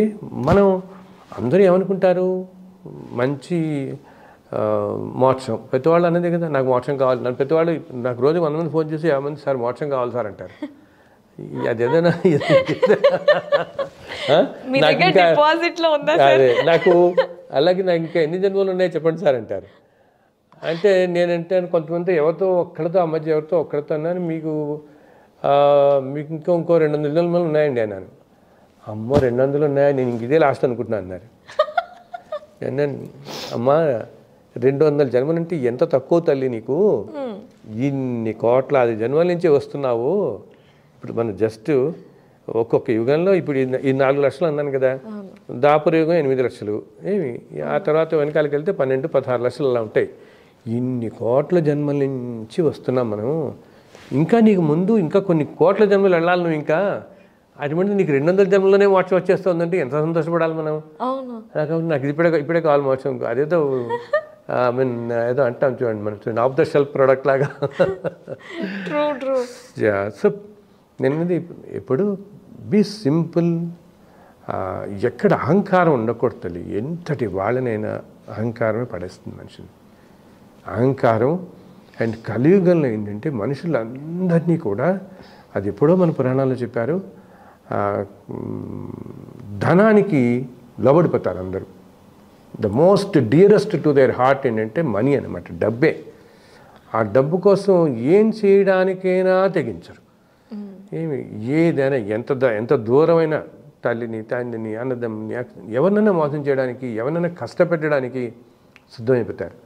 సో ధనం మీద వ్యామోహం అస్సలు పెంచుకోకూడదు. అది మనుషుల్ని అదో పాతాళం తోసివేస్తుంది. వీళ్ళందరూ అనుకుంటారు నేను ఇంకా ఇసురు ఒక జన్మలో హాయిగా బతకడానికి, లేకపోతే నీకు నీ పిల్లలకి ఆ తాపత్రయం ఎంతో అనుకో. ఇందాక నేను చెప్పాను చూడు, మన పిల్లాడి కింద పుట్టినా అతని సోల్ ట్రావెల్ అతను డిఫరెంటే కదా.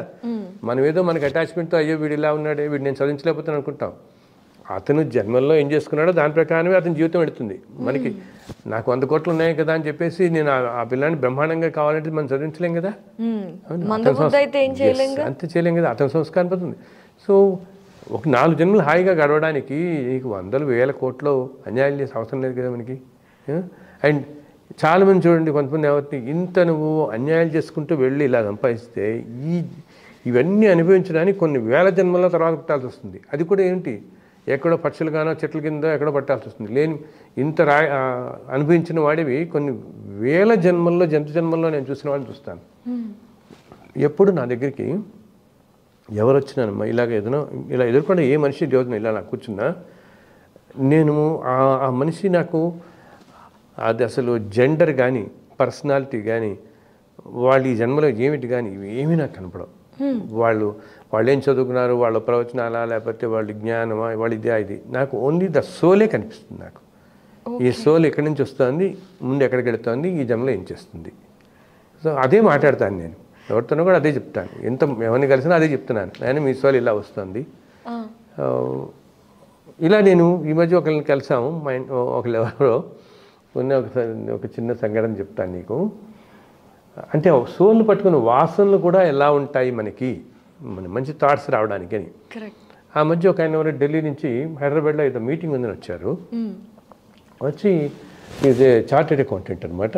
Is CFO for a software company. So ఈ 2 సంవత్సరాల పాటు మధ్యలో అంతా కోవిడ్ కదా, అతను బోర్డు మీటింగ్ అది అవ్వలేదుట. సో మొన్న ఏదో బోర్డు మీటింగ్ పెట్టుకున్నారని చెప్పి ఢిల్లీ నుంచి వచ్చాడు. అతను వచ్చినప్పుడు ఆ పిల్లాడు అదే అతను ఈ హాజ్ అటెండెడ్ దట్ మీటింగ్. ఆ మీటింగ్లో ఎవరో ఒక ఆయనకి నేను తెలుసు. సో ఆయన ఇతనితో చెప్పాడు, ఇలా ఒక ఆయన పుస్తకాలు అవి రాస్తారు, వెంకటేశ్వర అంటే చాలా బుక్స్ రాశారు, అండ్ ఏదో స్పిరిచువాలిటీ మీద కూడా నేను ఒక బుక్ రాశాను, జన్మజన్మల బంధాలని, మెట్ అగైన్ అని మాట్లాడదాం, అది రాశాను. అంటే ఆయన నేను ఒకసారి కలుస్తానని చెప్పేసి ఆయన నాకు ఫోన్ చేశారు. ఫోన్ చేసి సార్ ఇఫ్ యూఆర్ ఫ్రీ, నేను కొంచెం సాయంత్రం వచ్చి కాసేపు కూర్చుంటాను మీ దగ్గరే, మళ్ళీ tomorrow morning I'm going back అన్నాడు. అంటే నేను ఏదో ఆ రోజు ఖాళీగానే ఉన్నాను, సరే రా బాబు అన్నాను. నేను వచ్చి ఇలా మాట్లాడుతున్నాం కాసేపు. Sir I will take your books, నాకు చాలా ఇష్టం ఈ స్పిరిచువాలిటీ ఇవన్నీ కూడా అని అన్నాడు. సార్ అని పుస్తకాలు ఇచ్చిన తర్వాత జనరల్ ఎవరికైనా ఇంట్రెస్ట్ ఏముంటుంది, నా గురించి ఏమైనా 2 మాటలు చెప్పండి సార్ అన్నాడు. చివరికి అదే కదా, ఏమైనా 2 విషయాలు చెప్పండి సార్ కాస్త అన్నాడు.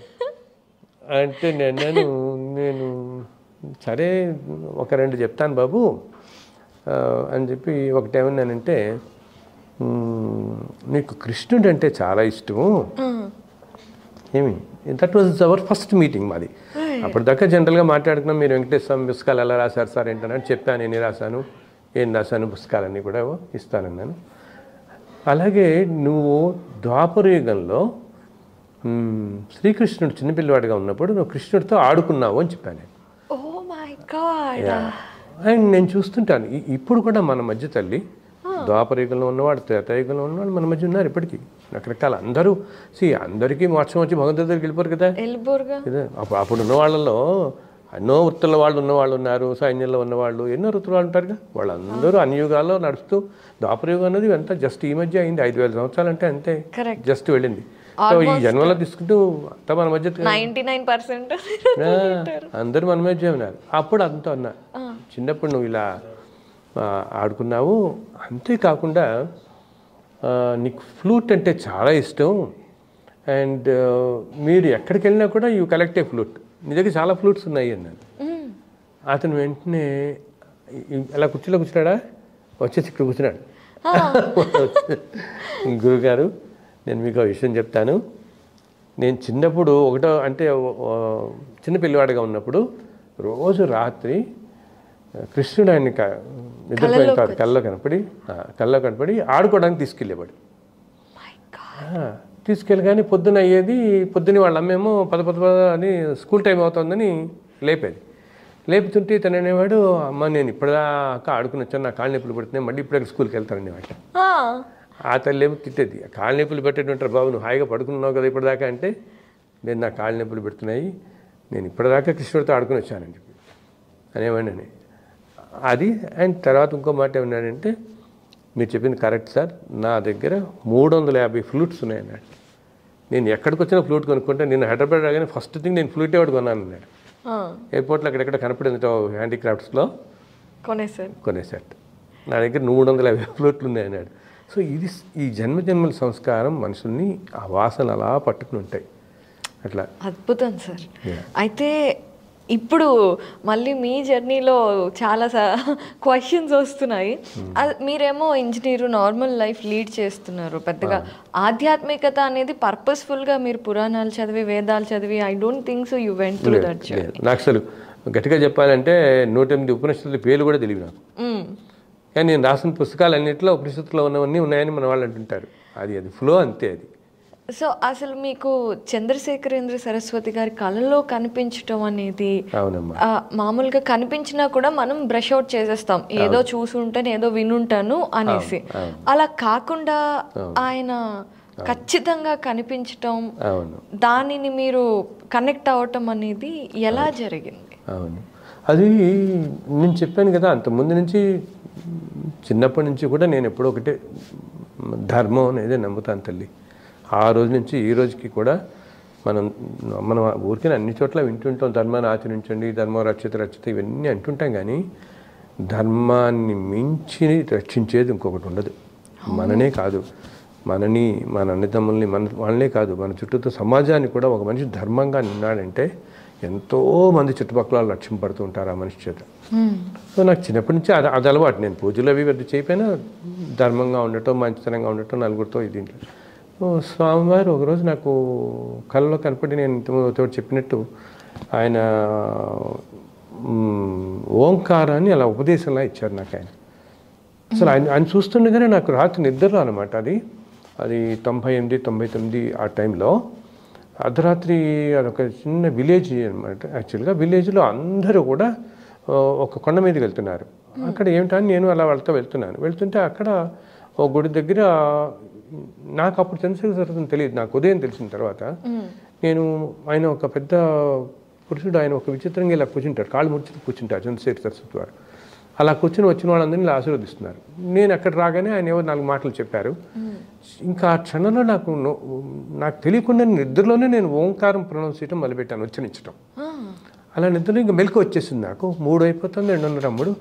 అది విపరీతమైన ఒళ్ళంతా హీట్ జనరేట్ అయిపోయి నేను వెంటనే వెళ్ళి స్నానం చేసి వచ్చి, అయినా కూడా నాకు తగ్గలేదు. తెల్లవారుజామున 6:30 నేను వెళ్ళి నా దేవుడి గదిలో కూర్చుని 6:30కి నెమ్మదిగా మళ్ళీ నార్మల్ స్టేట్కి వచ్చింది.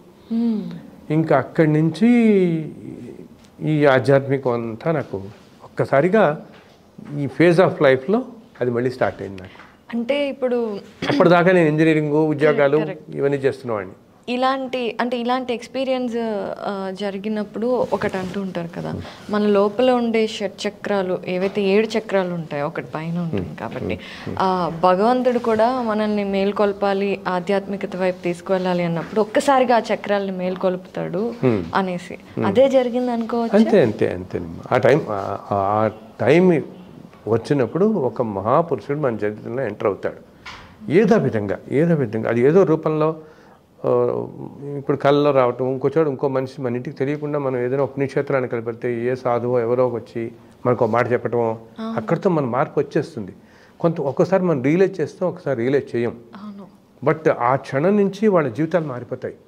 ఇప్పుడు ఎంతోమంది మన తెలిసిన మహానుభావులు అందరూ కూడా పెద్ద గొప్ప సంగీత విద్వాంసులు కూడా ఒక స్టేజ్ ఆఫ్ లైఫ్లో వాళ్ళకి వచ్చేస్తుంది, మార్పు అంతా వచ్చేస్తుంది. వాళ్ళు అప్పుడు ఎవరినో కలవటమో లేకపోతే ఒక పుణ్యక్షేత్రానికి వెళ్ళటమో జరుగుతుంటుంది, లేకపోతే ఒకరికి ఇలా స్వప్న దర్శనం ఇలాగనమాట. సో కొంతమందికి అసలు ఆ భగవంతుడే అమ్మవారి ఏదో రూపంలో కనపడి మార్పు వచ్చేసిన వాళ్ళు ఉంటారు. ఓకే, సో నాకు అప్పటి నుంచి నేను అంటే అప్పటిదాకా ధర్మంగా ఉండటం వేరు, అప్పటి నుంచి పుస్తకాలు రాయటం మొదలైపోయింది. ఇంకా బుక్స్ రాయటం, ఇంకా ప్రపంచాన్ని అందరికీ నలుగురికి వెళ్ళటం, కానీ ఇంకా ఎందరో దేవతలు ఎన్నో రూపాల్లో నాకు ప్రత్యక్షమై చెప్పటం. నేను చెప్పాను కదా, అందరికీ తెలుసు కదా మీకు, వెంకటేశ్వర స్వామి మీదే 18 పుస్తకాలు రాశాను. దాంట్లో ఈ వెంకటేశ్వర వ్రతకల్పం అన్నది అది ఇప్పుడు ప్రపంచం అంతా వ్యాపించింది మాది. సార్, ఇక్కడ మీరు తిరుమలలో ఉన్నప్పుడు ఆ స్వామి దర్శనం అయింది అన్నారు. ఒక్కసారి ఆ అనుభూతి గురించి, స్వామివారి అద్భుతమైన దర్శనం గురించి మా ప్రేక్షకుల కోసం. సార్, నిజంగా అంటే ఇది చాలా సిల్లీగా అనిపించవచ్చు. నేను పూజలు చేస్తాను, అన్నీ చేస్తాను, కానీ దేవుడు వచ్చి కనిపిస్తానంటే వద్దు స్వామి నాకు భయం అని అంటారు. సో అలా అంటే భగవతత్వం అనేది చాలా పవర్ఫుల్ ఎనర్జీ. అలాంటి ఎనర్జీ మానవ జన్మలో ఎక్స్పీరియన్స్ చేయటం అనేది ఎన్నో కోట్ల పుణ్యం ఉంటేనే, ఎన్నో కోట్ల జన్మల పుణ్యం ఉండాలి. ఆ ఎనర్జీని అసలు మీరు ఎలా ఎక్స్పీరియన్స్ చేశారు నేను ఫస్ట్ ఆ క్యూరియాసిటీ నాకు చాలా ఉంది మిమ్మల్ని కలుస్తున్నాను అన్నప్పటి నుండి. ఒకటి నువ్వు అన్నావు కరెక్టే, చాలా భగవంతుడు అంటే ఇంక ఎక్స్ట్రీమ్ ఎనర్జీ, అది భరించడం కూడా కష్టం అనే కదా. కానీ ఆయన ఎంతో పసిపిల్లవాళ్ళలాగా దర్శనం ఇచ్చిన వాళ్ళు ఉన్నారు కదా, చిన్న పిల్లవాళ్ళలాగా ఎంతో సంతోషంగా, ఎంతో హాయిగా కనపడిన వాళ్ళు ఉన్నారు కదా. సో ఆయన అనుకుంటే ఆయన మనకి ఎంతో ఆహ్లాదకరంగా కూడా దర్శనం ఇవ్వగలడు. కరెక్ట్. అమ్మ భయపడక్కలేదు, ఆయన కనపడతాడా నువ్వు అన్నావు ఇప్పుడు. ఆయన నీకు ఎంతో ఆనందం ఇచ్చేలాగా కూడా కనపడచ్చు, ఆ రూపంలో కనపడచ్చు కదా. అవును. సో పెద్ద రూపం అంటే మనం ఒక మహామునులు, మహర్షులు అటువంటి వాళ్ళు ఎవరు తట్టుకోగలరో ఆ స్థాయికి. ఇప్పుడు యాక్చువల్లీ తిరుమలలో కూడా స్వామివారు మొట్టమొదట ఆయన అక్కడ వైకుంఠం నుంచి వెలిసినప్పుడమ్మా, ఆయన డైరెక్ట్ విష్ణు వచ్చి అక్కడ ఉన్నప్పుడు ఆయన అక్కడ అసలు అందరికీ విశ్వరూపంలో ఆయన కనపడతాడు అక్కడ అందరికీ. ఆ మన బ్రహ్మోత్సవాలు అంటామే, ఎప్పుడు చేస్తారు బ్రహ్మోత్సవాలు? స్వామివారు వచ్చి అక్కడ వెంకటేశ్వరుడిగా నిలిచినప్పుడు చెప్తారు. అప్పుడు ఈ మునులు అందరూ ఆయన ప్రార్థిస్తారు, నాయన కలియుగంలో మానవులకి ఇలా దర్శించడం సాధ్యం కాదు, నిన్ను తట్టుకోవటం అనేటప్పటికీ ఆయన శిలారూపంలో దర్శనమిస్తూ ఉంటాను అంటాడు. ఆయన అక్కడ ఎప్పుడు ఉంటాడు, మామూలుగా భగవత్ రూపంలోనే ఉంటుంది, కానీ మనకి శిలారూపంలో భ్రమింపజేస్తూ అది కూడా అంటాడు. యాక్చువల్లీ ఏంటి, ప్రజలు భ్రమింపజేస్తూ ఉంటారు. ఎందుకంటే ఒక్కొక్కసారి అక్కడ ఆలయంలో అర్చకులు వాళ్ళు అభిషేకం చేసేటప్పుడు వాళ్ళు చెప్తారు, వాళ్ళు చెయ్యి గముక్కున తగిలితే మెత్తగా అనిపిస్తుంది ఆయన, శిలరూపం అసలు అనిపించదు వాళ్ళకి, మానవ శరీరంలాగా అనిపిస్తుంది అనమాట భగవంతుడు. సో సాక్షాత్ భగవంతుడు నుంచి ప్రదేశం ఏది. సో నువ్వు అన్నట్టు నాకు ఎక్స్పీరియన్స్ అంటే ఏంటంటే, నేను అంతకుముందు ఒకటి 2001లో బుక్ రాశాను, శ్రీనివాస మహాత్మ్యం అని. శ్రీనివాస మహాత్మ్యం అని తిరుమల రకరకాల విశేషాలన్నీ తల్లి. అది నేను తిరుమల కూడా వెళ్ళి ఒక వారం రోజులు ఉండొచ్చానమాట. తర్వాత 2005లో వెంకటేశ్వర వ్రతకల్పం అని రాశాను. అది నాకు ఆయన కళ్ళలో కనపడి, ఆయన తిరుమల రా ఒకసారి, నేను నీకు వెంకటేశ్వర వ్రతకల్పం నీకు అనుగ్రహిస్తాను అన్నారు. అది నాకు చాలా ఆశ్చర్యం అనిపించింది. సార్, ఇక్కడ సారీ టు ఇంటరప్ట్, అంటే మీరు ఈ మొత్తం జర్నీలో అసలు వెంకటేశ్వర స్వామికి ఎలా కనెక్ట్ అయ్యారు అనేది తెలుసుకొని ఇది తెలుసుకుంటే ఇంకా బాగుంటుందేమో. వెంకటేశ్వర స్వామికి ఎందుకు ఎలా కనెక్ట్ అయ్యారంటే, చాలా చాలా పెద్ద క్వశ్చన్ అడిగావు, చాలా మంచి క్వశ్చన్ అడిగావు, చాలా పెద్ద క్వశ్చన్ కూడా ఇది, చాలా మంచి క్వశ్చన్. అదే అదే అదే అదే. సో ఎందుకంటే మన ఒకటి అంటారు, కలో వెంకటనాయక అంటాం, ఒక ఉంది కలియుగానికి వెంకటేశ్వరుడే అని అంటాం. అండ్ మన వాళ్ళందరికీ కూడా ప్రత్యక్ష దైవంగా కనపడుతున్న దేవుడా వెంకటేశ్వరుడు. ఓకే, అంతేకాకుండా ఇంకా ఎన్నో కారణాలు ఉంటాయి మనం బయటికి చెప్పేవి చెప్పలేనివి, ఆయనతోనే ఎందుకు కనెక్ట్ అయ్యాము అనడానికి. లేకపోతే ఏదో బలమైన అంటే మనం చెప్పాలంటే ఈ మెటాఫిజికల్ ఈ ఫిజికల్ వరల్డ్లో అర్థం చేసుకోలేని తత్వాలు చాలా ఉంటాయి కదా. ఓకే, అందుకనే లేకపోతే నేను కేవలం ఇంజనీరింగ్ చదివిన వాడిని ఏమిటి, 18 పుస్తకాలు రాయటం స్వామి మీద, ఏమి ఇప్పుడు వెంకటేశ్వర కల్పం సాక్షాత్తు ఆయనే నాకు అలా కనపడి చెప్పటం, తర్వాత 4 మహర్షులు చెప్పటం ఏమి. అండ్ ఈ రోజున ఈ పుస్తకం ప్రపంచం మొత్తం ఎన్ని దేశాలు ఇంగ్లీష్ లాంగ్వేజ్ లో కూడా, జర్మనీలో ఫ్రెంచ్లో ఉంది, జర్మనీలో ఉంది, రష్యన్ లాంగ్వేజ్లో ఉంది. అండ్ రోజు మాకు ఫోన్లు చేస్తారు, ప్రతిరోజు ఒక మెసేజ్ చేస్తారు, సార్ ఇలా జరిగింది, ఇట్లా జరిగింది. ఇది ఎన్ని ఇప్పుడు స్వామివారు ఎప్పటి నుంచి ఉన్నాడు, ఈ సృష్టి మొదటి నుంచి ఉన్నాడు, ఎప్పటి నుంచో ఎన్నో యుగాల నుంచి ఉన్నాడు. చాలామంది తెలియదు కానీ త్రేతాయుగంలో కూడా రాములు అక్కడ ఉన్నాడు తెలుసా, వెంకటేశ్వర స్వామి అక్కడే ఉన్నాడు. త్రేతాయుగంలో రాములు వారు సీతాన్వేషణలో వెళుతూ కూడా అక్కడికి వస్తారు, అక్కడికి వస్తారు ఆయన. అలా అన్ని యుగాల నుంచి ఏంటంటే ఆ రోజుల్లో ఆలయం లేదు, ఆయన అలా నుంచుని ఉన్నాడు, ఆకాశమే గొడుగు, ఆయన ఒక్కరి విగ్రహం అలా విగ్రహ రూపంలో నుంచున్నాడు. అసలు మొట్టమొదట్లో ఆటవికులే చాలా కాలం ఆ ట్రైబల్సే కొలుస్తూ ఉండేవాడు ఆ దేవతని. నిజానికి ఆంజనేయ స్వామి పుట్టుకకు సంబంధించి కూడా తిరుమలకి సంబంధం ఉంది. జాపాలి క్షేత్రం ఉంటుందమ్మా, జాపాలిలో అక్కడే అంజనాదేవి తపస్సు చేస్తుంది, అక్కడే హనుమంతుడి జన్మస్థలం అన్నమాట మనకి, ఆయన పుట్టింది కూడా. సో ఈయన అది ఇప్పుడు మన వాళ్ళు బాగా డెవలప్ చేసి తీసుకొస్తున్నారు, చాలా ప్రాముఖ్యతలోకి రావాలి, ఇంకా మనకి అది కొన్నాళ్ళకి వస్తుంది. ఏదైనా కూడా ఒక స్థలం అనేది ప్రాముఖ్యతలోకి రావడానికి ఒక టైం ఉంటుంది. ఇప్పుడు మనం చూడండి, హైదరాబాద్కి చాలా దగ్గరలోనే చిలుకూరు ఉంది, మరి ఎన్ని సంవత్సరాల నుంచి ఉంది, 100 సంవత్సరాల నుంచి ఉంటే ఈ 20 ఏళ్లలో వచ్చేసింది ప్రాముఖ్యత, ఎక్కడ లేని ప్రాముఖ్యతలోకి వచ్చింది కదా. ప్రతి స్థలంకి ఒక టైం ఉంటుంది రావడానికి. అలాగే చాపాలి తీర్థం కూడా తిరుమల కొండల్లో ఇన్ని వేల సంవత్సరాల నుంచి ఉన్నా ఇప్పుడు ఎక్కడ లేని ప్రాముఖ్యతలోకి చాలామంది తెలియదు. అసలు హనుమంతుడు పెట్టిన ప్రదేశం అనేది తెలియదు, అసలు ఆ జాపాలి తీర్థం ఉందని మనం దాకా ఎవరికి తెలియదు. మామూలుగా తిరుమల వెళ్తారు, ఆకస్మికంగా అవి చూసి వచ్చేస్తున్నారు, ఆ తీర్థం ఉందనే తెలియదు. ఇప్పుడు ఇంకా చాలా ప్రామినెన్స్లోకి వస్తుంది, నలుగురికి తెలుస్తుంది, అది కూడా పెద్ద క్షేత్రంలో అవుతుంది. అక్కడ కూడా దానివల్ల చాలా పెద్ద క్షేత్రంలో అవుతుంది, ఎక్కడెక్కడి నుంచి వచ్చి. బికాస్ సాక్షాత్తు హనుమంతుడు పుట్టి ఆడుకున్న ప్రదేశమే తిరుమల చిన్నప్పుడు. ఓకే, సో నువ్వు అడిగిన దానికి ఆ వెంకటేశ్వర కల్పంలోకి వద్దాం. మళ్ళీ ఏంటంటున్నా మీ అంటే వెంకటేశ్వర స్వామితో సో ఆ విధంగా ఆయన ఎన్నో రూపాల్లో ఎన్నో విధంగా నాకు ఎక్కడో ఒకటి చెప్తూనే ఉన్నాడని ఏదో విధంగా. సో తిరుమల నేను వెళ్ళినప్పుడు సో ఆయన రమ్మన్నాడు కదా, నేను వెళ్ళి ఆ రోజు దర్శనం చేసుకుని ఆ గుడి ఎదురుకుండా మెట్ల మీద కూర్చున్నాం. ఆ రోజుల్లో ఏంటంటే గుడి ఎదురుకుండానే ఉండేవి మెట్లు, సాయంత్రం ఇప్పుడు ఉంజల సేవ అవి మనం చూస్తుండేవాళ్ళం. ఉన్నప్పుడు నేను ఎప్పుడు కూడా ఓ పెన్ను పుస్తకం అలా క్యారీ చేస్తుండేవాడిని. ఎందుకు అలా కూర్చున్నాను. అండ్ ఇన్ఫ్యాక్ట్ అప్పుడు నా దగ్గర పేపర్ అది కూడా లేదు, ఆ ప్రసాదాలు కవరే ఉంది నా దగ్గర. యాక్చువల్గా చెప్పాలంటే నీకు ఆ ప్రసాదాలన్నీ తీసుకుని మనం కవర్ ఏదో వేసుకుంటాం కదా, అదే. సో ఆయన నాకు ఒక్కసారిగా ఆ ఆలయం ఉన్న ప్రాంతాలు మొత్తం వ్యాపించి ఒక పెద్ద వెలుగు కనిపించింది నాకు, పెద్ద వెలుగు అనమాట, తేజస్సు లాగా కనపడి. ఇంక అసలు ఆ చుట్టుపక్కల నా పక్కన కూర్చొని నాతో మా వైఫ్ పిల్లలు వీళ్ళంతా ఉన్నారు, ఎవ్వరూ నాకు ఎక్కడ కంటికి కనపడదు ఆ వెలుగులో. ఆ వెలుగులో నుంచి నాకు మాటలు వినపడటం మొదలయ్యాయి. ఆ మాట ఏంటంటే అది నేను వెంటనే అలా రాసుకుంటూ వెళ్ళిపోయాను. నేను దేని మీద రాస్తున్నా కూడా నా క్షణంలో గమనించలేదు.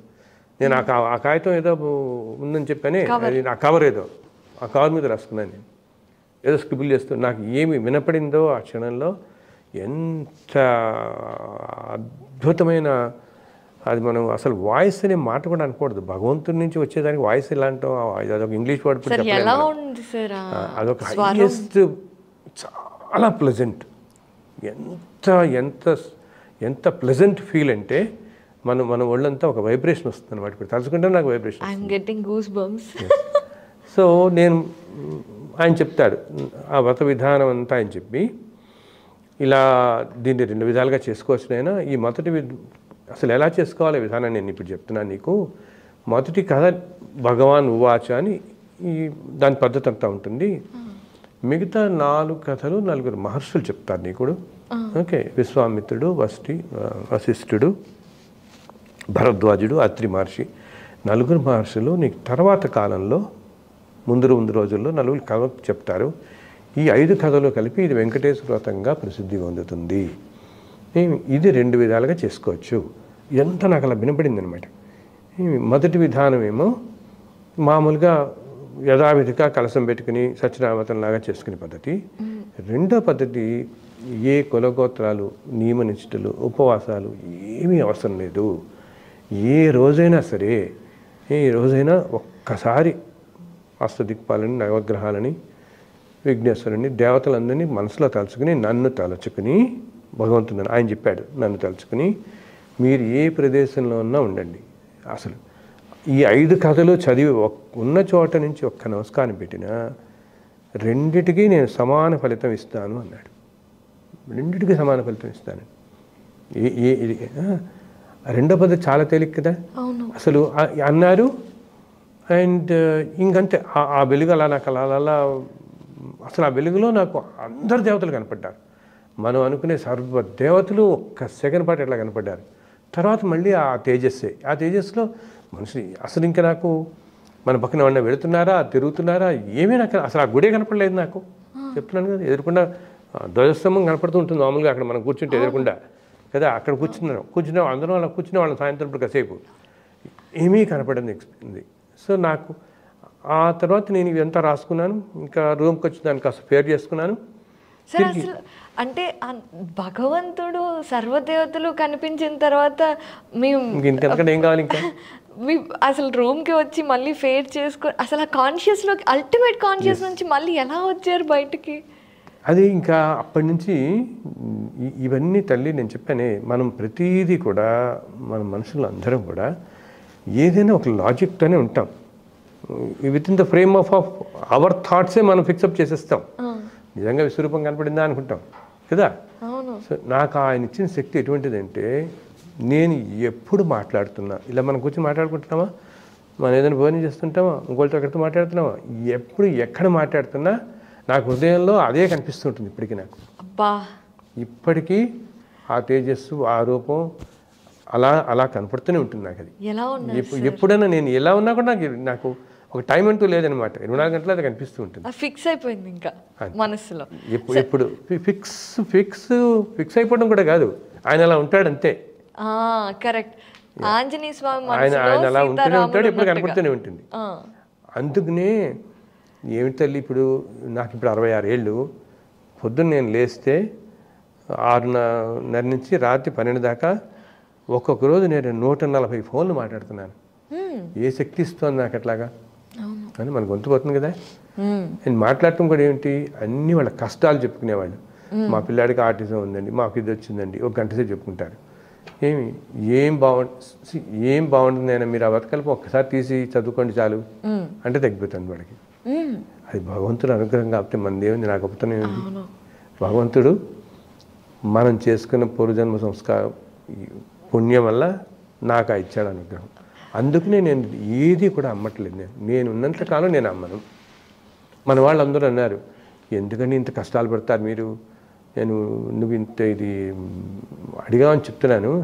ఎనివే అక్కడ అవతం అది వచ్చాను. ఇంటికి వచ్చిన తర్వాత మా ఇంట్లో ఒక ఆఫీస్ రూమ్లో పెట్టుకున్నాను తల్లి నేను రాసుకోవడానికి. ఓకే నేను రాస్తున్నప్పుడు ఎప్పుడు కూడా మా మిస్సెస్ రుక్మిణి తన పేరు తను కూడా అసలు నన్ను అడగదు మీరు ఏం రాస్తున్నారు అని అడగదు. అయిన తర్వాత చెప్తాను నేను ఏ పుస్తకం అయినా కూడా నేను రాసుకుంటూ పోతుంటాను. అయిన తర్వాత ఫలానా రాశాను అంటుంది అనమాట.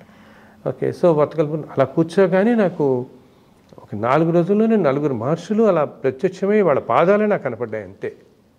కనపడి 4 చెప్పారు తల్లి. వాళ్ళ గొంతు వినిపించింది చక్కగా వినపడితే నేను రాసిన పుస్తకం అది. ఈ రోజున ఆ స్వామికి అంత రాశాను. ఇంకా తర్వాత నుంచి ప్రింట్ చేస్తున్నాం 10,000 20,000 ఎన్నైనా ప్రింట్ చేస్తున్నాం. అలా వెళ్ళిపోతుంటుంది. ఎన్నో దేశాల్లో ఎవరెవరు ప్రింట్ చేస్తున్నారు. అండ్ తర్వాత నేను ఏం చేస్తే ఒక వెబ్సైట్లో పెట్టాను.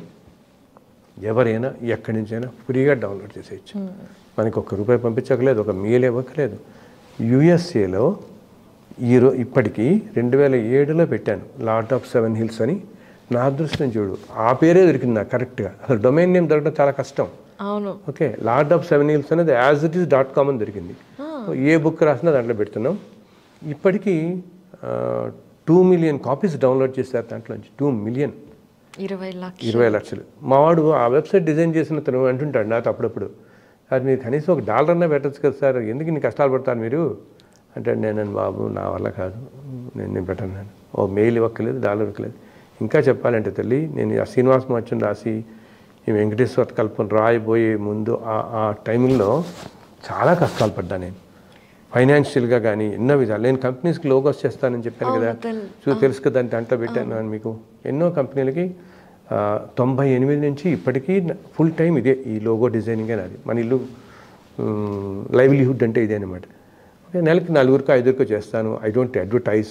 ఓకే, నేను ఎవరిని విజిట్ చేయను, ఎవరి ద్వారానో తెలవటం. నేను చిన్న వాళ్ళ దగ్గర నుంచి 5-6 వేల కంపెనీలు, కోట్లు ఉన్న కంపెనీలకి చేస్తున్నాను. అయితే ఇప్పటికీ ఎదురుకుండకు వచ్చినట్టు భగవంతుడే అనుకుంటాను నేను.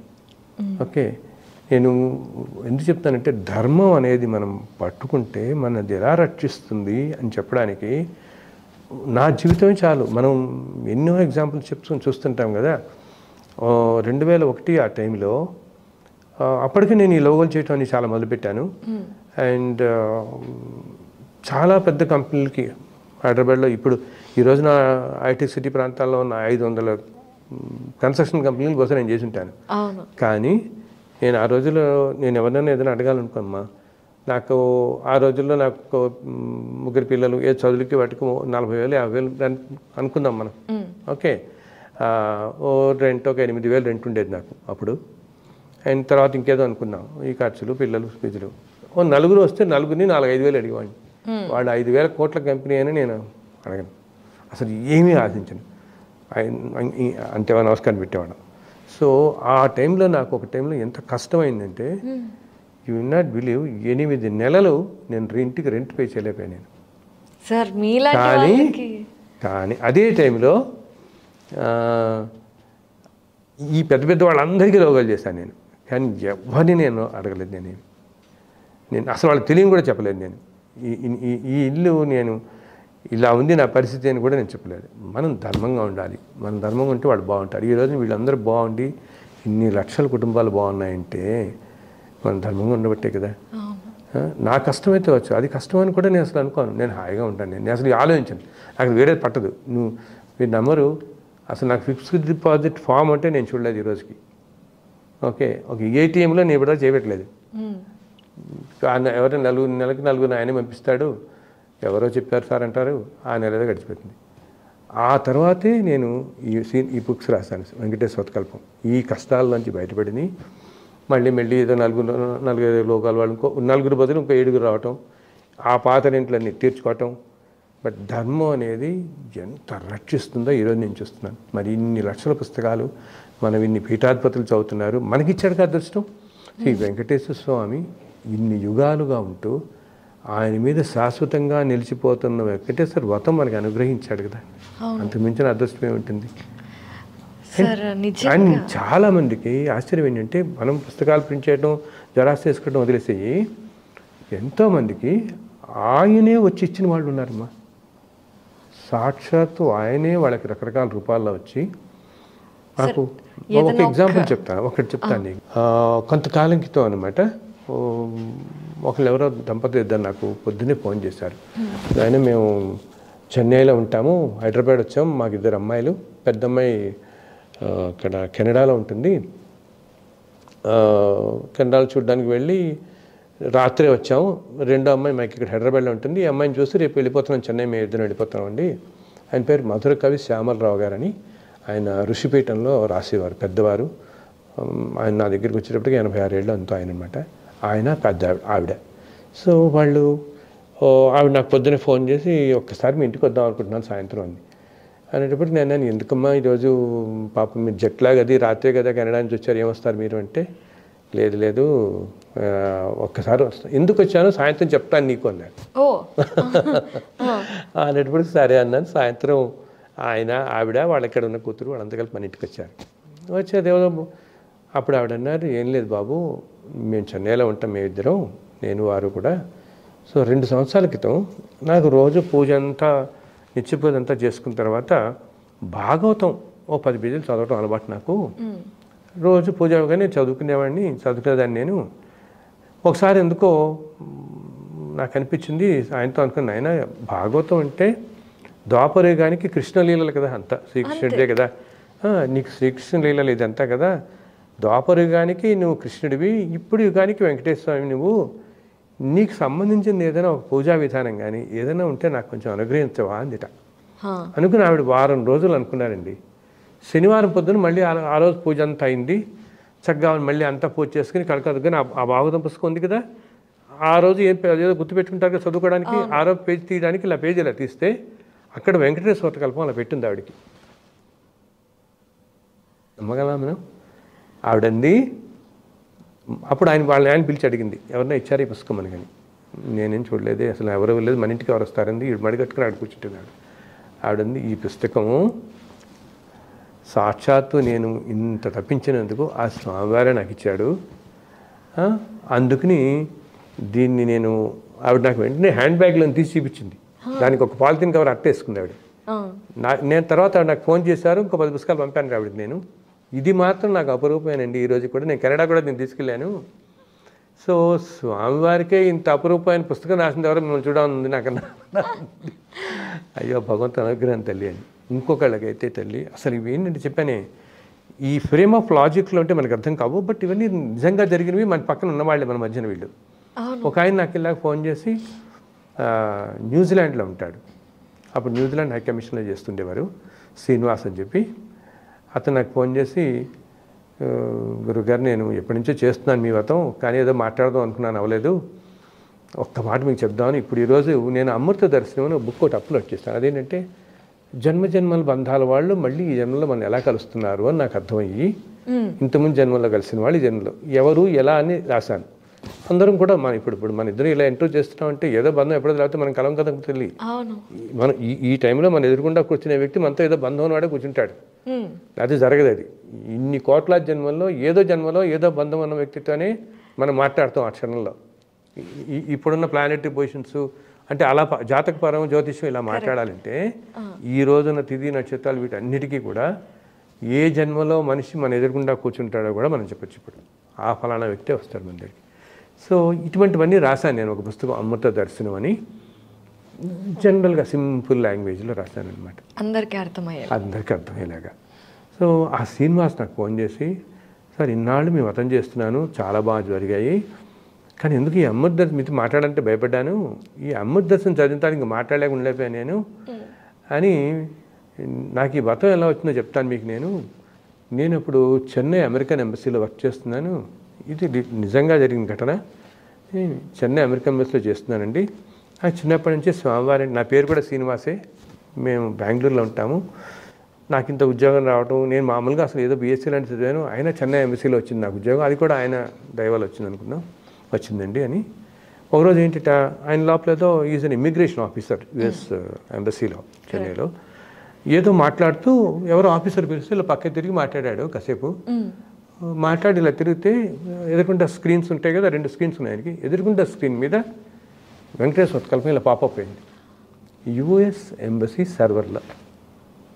అసలు మనం ఊహించగలమా ఎంత హయ్యెస్ట్ సెక్యూరిటీ. సో అతను షాక్ అయిపోయాడు. ఏం చేశాడు, సరే ఇదంతా తర్వాత చూద్దామని ముందర ఒక ప్రింట్ కమాండ్ ఇచ్చేసి ప్రింట్ తీసేసుకున్నాడు. ప్రింట్ తీసేసుకుని సరే ఇంటికి వెళ్ళిన తర్వాత చదువుదాం నెమ్మదిగా దీన్ని, స్వామివారు కదా ఇలా గబుక్కొని చుట్టం ఏంటని చెప్పి అనుకుని ఇంటికి తీసుకెళ్ళి, ఇది ఇలా కాదు మంచి రోజు ఓ రోజు కూర్చొని కొంచెం కాళ్ళజోలు కడుపుకుని ఓ రోజు చేయాలి ఎప్పుడైనా దీనని ఇంటికి తీసుకెళ్ళి అల్మార్ పైన పెట్టాడు దాన్ని. మళ్ళీ రోజు ఉద్యోగంకి వస్తున్నాడు, అయిపోయింది. ఇలా 20 రోజులు అయిపోయాయి, దాని జోలికి వెళ్ళలే. 20 రోజులు అయిన తర్వాత 21వ రోజు రాత్రి వెంకటేశ్వర స్వామి కలలో కనపడి, ఏం శ్రీనివాస్ నీకు ఆ పుస్తకం అలవారు మీద పెట్టడానికే ఇచ్చానా అన్నట్టు. ఎంత చెప్పాడు ఆ శ్రీనివాస్ నాకు ఆ రోజు ఫోన్లో న్యూజిలాండ్ నుంచి.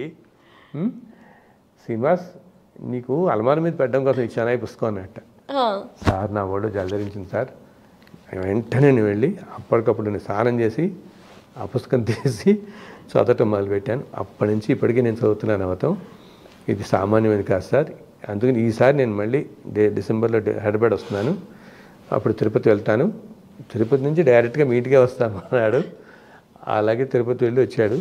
And now is in I think British high commissioner ఢిల్లీలో ఉన్నాడు.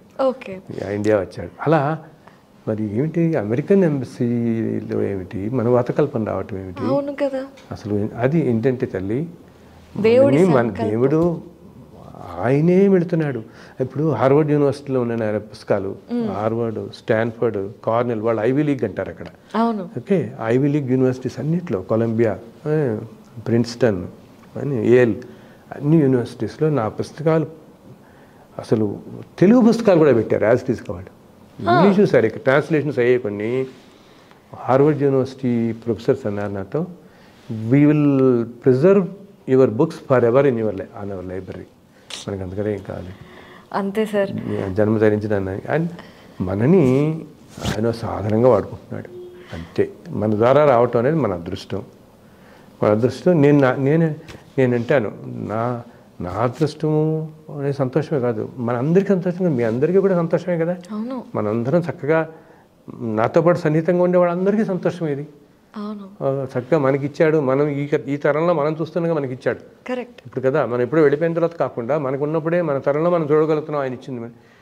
ఇలా తల్లి ఎన్నెన్నో, అంటే ఎక్కువ మాట్లాడితే అహంకారం ఉంటుంది. అసలు నాకు అస్సలు చెప్పడమే ఇష్టం ఉండదు నాకు ఎక్కడా కూడా.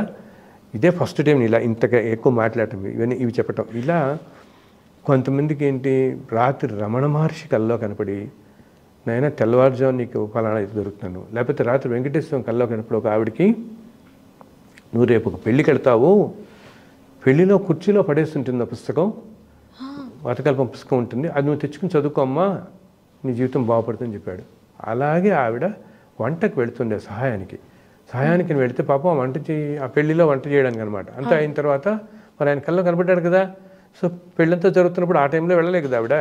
ఈ పెళ్ళంతా అయిపోయి జనాలంతా భోజనాల దగ్గరికి వెళ్ళిపోయినప్పుడు హడావిడికి తగ్గిన తర్వాత వచ్చి అలా వస్తుంటే ఒక చోట కుర్చీలో వెంకటేశ్వర కల్పం అలా పెట్టింది. ఎవరో వదిలేసి వెళ్ళారు అక్కడ. అది తెచ్చుకుని ఆవిడ జీవితం అంతా మారిపోయి 15 ఏళ్ళు అయింది ఇప్పటికి. ఆవిడ తల్లి ప్రతి సంవత్సరం వచ్చి నాకు మా మిస్సెస్కి బట్టలు పెడుతుంది ఆవిడ. అండ్ నా వద్దు తల్లి అంటే, లేదండి నాకు ఆ స్వామి చూపించాడు, ఈరోజు నేను బాగున్నాను. ఇలాగా ఎన్నెన్నో మెరికల్స్. చివరికి ఒక పీఠాధిపతి ఇప్పుడు చెప్తుంటారు, నాయనా ఇన్ని కోట్ల మంది చేసి ఈ వ్రతం ప్రతి శనివారం ప్రతిరోజు చదువుతారు. యుఎస్ నుంచి నాకు పెడతారు, everyday without reading I don't go to the office అని పెట్టేస్తున్నాను ఒక అమ్మాయి నాకు. ఆ కథలు అంతే, జస్ట్ కథలు చదివి 5 కథలే కదా అంతే. అదంతా 20 నిమిషాలు పడుతుంది కథలు చదువుకోవడం, వెళ్ళిపోవటం అనమాట. ఎన్నెన్నో జీవితాలు మార్పు వచ్చేసాయి అనమాట. ఆయన అంటారు, ఈ పుస్తకానికే ఇంత ఆరా వచ్చేసిందండి ఇప్పుడు, ఇంత చదివి అండ్ స్వామి అనుగ్రహించటం కదా. సో దాన్ని వీళ్ళు చదవకపోయినా వెళుతూ ఉంటే చాలు, పుస్తకం ఉన్నా కూడా వాళ్ళ జీవితాలు బాగుపడుతున్నాయి. బట్ దేనికైనా ఒకటి ఫెయిత్ ఉండాలి కదా, అది నమ్మకం ఉండాలి. ఇప్పుడు నేను ఏదో ఇంటర్వ్యూ ఇస్తే వాళ్ళు చూస్తారు, వాళ్ళు అన్నారు, సార్ 10 ఏళ్ళ నుంచి ఈ పుస్తకం ఉంది, మేము దాన్ని పట్టించుకోలేదు ఇప్పుడు దాకా అన్నారు. ఇప్పుడు మాకు నమ్మకం వచ్చిందన్నారు. ఆ నమ్మకం వచ్చి నెక్స్ట్ డే ఏమైంది తెలుసా, నమ్మకం వచ్చి ఆవిడ అంటే అది చూసిన తర్వాత తెలిసింది, ఇంత నమ్మకం వచ్చి వాళ్ళ అమ్మాయి యుఎస్లో షీ లాస్ట్ హర్ జాబ్ ఈ రిసెషన్ కదా, లే ఆఫ్లో.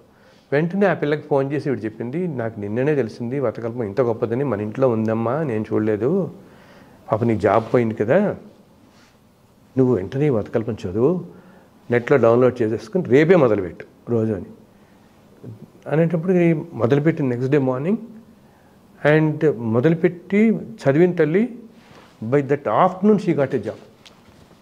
నాకు ఇన్ఫాక్ట్ ఆడియో మెసేజ్ పెట్టింది, అంది సార్ ఒక్కసారి చదివింది మా అమ్మాయి, సాయంత్రానికి జాబ్ ఆఫర్ వచ్చింది ఆ పిల్లకి. సో ఫెయిత్, నమ్మకం, ఎందుకంటే ఆవిడకి ఇన్నాళ్ళకి నుంచి పుస్తకం ఉన్న దాన్ని పట్టించుకోలేదు. అవేర్నెస్ అండ్ ఫెయిత్ కూడా ఉండాలి మనకి, ఆ సుప్రీం ఫెయిత్ ఉండాలి భగవంతుని మీద ఎప్పుడూ కూడా. సుప్రీం ఫెయిత్ అనమాట. నాయన ఏదైనా అనుకోవాలంటే ఏంటి, నువ్వు ఉంటే ఇది చేస్తావు అనుకోకూడదు మనం, నువ్వు ఉన్నావు ఇది జరుగుతుంది అంతే. అవును, అంత ఫెయిత్ పెట్టుకోవాలి. ట్రస్ట్ ఉండాలి, బాండ్ ఉండాలి. ఎందుకంటే ఎవరో ఒక చోట ఒక కథ చెప్తారు, ఎవరో ఇద్దరు చాలా ఒక ఏదో వేద పాఠశాల పిల్లలు అనమాట అనుకుంటా, వాళ్ళు ఇలా నడుస్తూ ఉంటే ఒక కొండ చర్యలో అనమాట, ఒక ఎడ్జ్లో కబుక్కుని జారి పడిపోతారు ఆ లోయలకి. పడిపోతుండగానే వాళ్ళిద్దరూ ఏదో కమ్మ పట్టుకుంటారు బేస్ కోసం. వాళ్ళలో ఒక ఆయన ఒకతను అనుకుంటాడు, ఇద్దరిలో ఒకతను గట్టిగా పట్టుకుంటాడు, రెండోవాడు మాత్రం వెళ్ళిపోయి అతని కాలు విరిగిపోతుంది ఒకటి. నెమ్మదిగా తోటి వాళ్ళందరూ వచ్చి లేపుతారు, పైన కూర్చోబెడతారు ఇద్దరిని. ఒకరికి ముందు కాలు విరిగింది, వీడిదేమో పట్టుకుని వేలాడుతున్నాడు, బాగానే ఉన్నాడు వీడు. అప్పుడు ఆ కాలు విరిగిన పిల్లాడు ఒక మాట నవ్వుతూ అంటాడు చంపలేసుకుని, ఏంటిట, ఎప్పుడైతే స్లిప్ జారిపోతున్నప్పుడు ఈ పట్టుకుని గట్టిగా ఉన్నాడు చూసావా, ఇతను ఏమనుకున్నట్ట, నాయన నువ్వు ఉన్నావు నన్ను కాపాడుతున్నావు అనుకున్నాడు. ఆ రెండో వాడు అనుకున్నట్ట, నువ్వు ఉంటే నన్ను కాపాడుతావు అనుకున్నట్ట. అర్థమైంది, స్వామి నువ్వు కనుకుంటే నన్ను కాపాడుతావు అనుకున్నాను. సో దాంట్లో కొంచెం అనుమానం ఉంది కదా, నువ్వు ఉంటే నన్ను కాపాడుతావు, టెస్టింగ్ అది కొంచెం అనుమానం అన్నమాట. నమ్మకం ఉంది, అసలు తలుచుకున్నాడు కదా, లేకపోతే అసలు తలుచుకొని కూడా తలుచుకోడు, ఉన్న పడేవాడు, పూర్తిగా విరిగి ఉండేవి.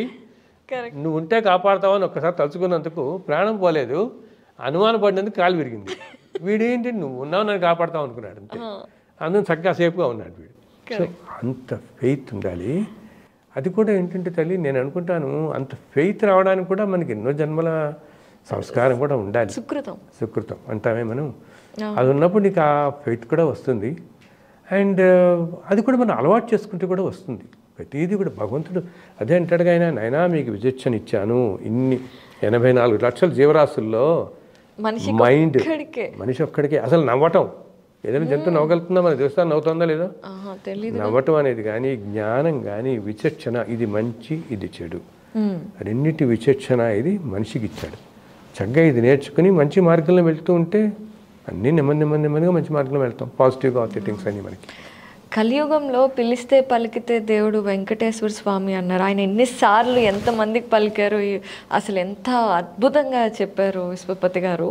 అయితే ఇక్కడ వెంకటేశ్వర స్వామి గురించి మాట్లాడుకుంటూ ఇక్కడ ఇంకొక 2 ప్రశ్నలు. ఒక ప్రశ్న, ఇది ఇప్పుడు అందరికీ ఉండే ప్రశ్న ఏంటంటే, గొప్ప మహానుభావులకి దేవుడి బ్లెస్సింగ్స్ ఉన్న వాళ్ళకి అసలు ఏ కష్టం రాదు అని చాలామంది అనుకుంటారు. మనం గాడ్ని ప్రే చేసేది కూడా, బాబు నాకు కష్టాలు లేకు అనేసి. అట్లాంటిది భగవంతుడు స్వయంగా మీ ప్రతి పనిని చూస్తున్నారు, ఆయనే స్వయంగా మిమ్మల్ని సాధనంగా వాడుకుంటున్నారు. మీకు ఆర్థిక ఇబ్బందులు వచ్చాయి అని మీరు చెప్పారు, మెటీరియలిస్టిక్ లైఫ్. అయితే మీకు ఓకే, మీకు నమ్మకం ఉంది, ఆ భగవంతుడు చూసుకుంటాడు, అదంతా ఓకే. కానీ మీకు ఒక కుటుంబం ఉంది, మీకు భార్య పిల్లలు ఉన్నారు, వాళ్ళందరూ కూడా మీ పనిని ఎందుకంటే అవకాశాలు ఉన్నప్పుడు అందిపుచ్చుకొని దాచిపెట్టుకోవడమే కలియుగంలో సేఫ్గా ఉండటం ఫైనాన్షియల్గా. అలాంటిది మీరు ఒక నమ్మకాన్ని భగవంతుడే చూసుకుంటాడు, నాకు రూపాయి కూడా ఎక్కువ అవసరం లేదు అనే వేలో వెళ్తున్నప్పుడు, కష్టాలు వచ్చినప్పుడన్నా మీ ఇంట్లో వాళ్ళు అనుంటారు కదా, ఏంటండి కొంచెం రేట్ పెంచి కొంచెం ఎక్కువ పనులు చేయండి, ఏంటి తలనొప్పులు మనకి, క్యాజువల్గా ఎవరిమైనా అనుకుంటాం.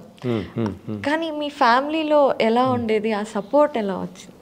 ఫ్యామిలీలో అసలు ఎప్పుడూ అనలేదమ్మా. ఆ విధంగా చాలా సపోర్ట్ ఉంది కాబట్టి నేను చేయగలిగాను. ఫ్యామిలీలో ఎప్పుడు అనలేదు ఎవరు. కానీ మనం స్నేహితులు లాంటి వాళ్ళు అనేవాడు, ఎందుకు ఇన్ని కష్టాలు పడతావు నువ్వు, నీకు ఆడపిల్లలు ఉన్నారు, కొంచెం ఏదో చేసుకోవచ్చు కదా, దాచుకోవచ్చు కదా, ఇట్లా అనేది. వీళ్ళెవరు ఎప్పుడూ నన్ను ఇలాగే ఉండాలి అని ఏమలేదు. ఆ విధంగా చాలా కోఆపరేటివ్గానే ఉన్నారు. అయితే ఇంకొకటి నువ్వు అన్నది, మహానుభావులు అయినా కూడా మనం, నేను కష్టం పట్టడం కానీ వాళ్ళు పట్టడం కానీ ఏది పట్టడం అయినా కూడా ఇది ఎన్నో జన్మల నుంచి వస్తున్నది. ఓకే, ఇప్పుడు చాగే ఉంటారు, వాళ్ళ ఫ్యామిలీ కూడా కష్టాలు పడలేదే పాపం. మహానుభావుడు సత్యత రాముల వారి దర్శనం అయింది, ఆయన ఎన్నో కష్టాలు పడ్డాడుగా. ఆయన ఒక అన్నమయ్య కానీ ఎవరో ఎన్నో కష్టాలు పడతారుగా, వాళ్ళ పిల్లలు వాళ్ళు. ఇంతకుముందు జన్మల్లో వాళ్ళకి మనతో ఏ బంధం ఉంది, ఎటువంటి కష్టాలు వాళ్ళు పడాల్సి రాసిందో, they take birth in this family. Okay, so ఈ ట్రావెల్లో నాతో పాటు కలిసి వస్తూ నాతో పాటు ఏమేమి అనుభవించాలో వాళ్ళు అన్నీ అనిపిస్తారు. ఇది నేనే కాదు, ప్రతి వ్యక్తికి ఇప్పుడు మనం చూస్తున్నాం. సాధు సుబ్రహ్మణ్య శాస్త్రి గారని చాలా మహానుభావులమ్మ, ఎన్నో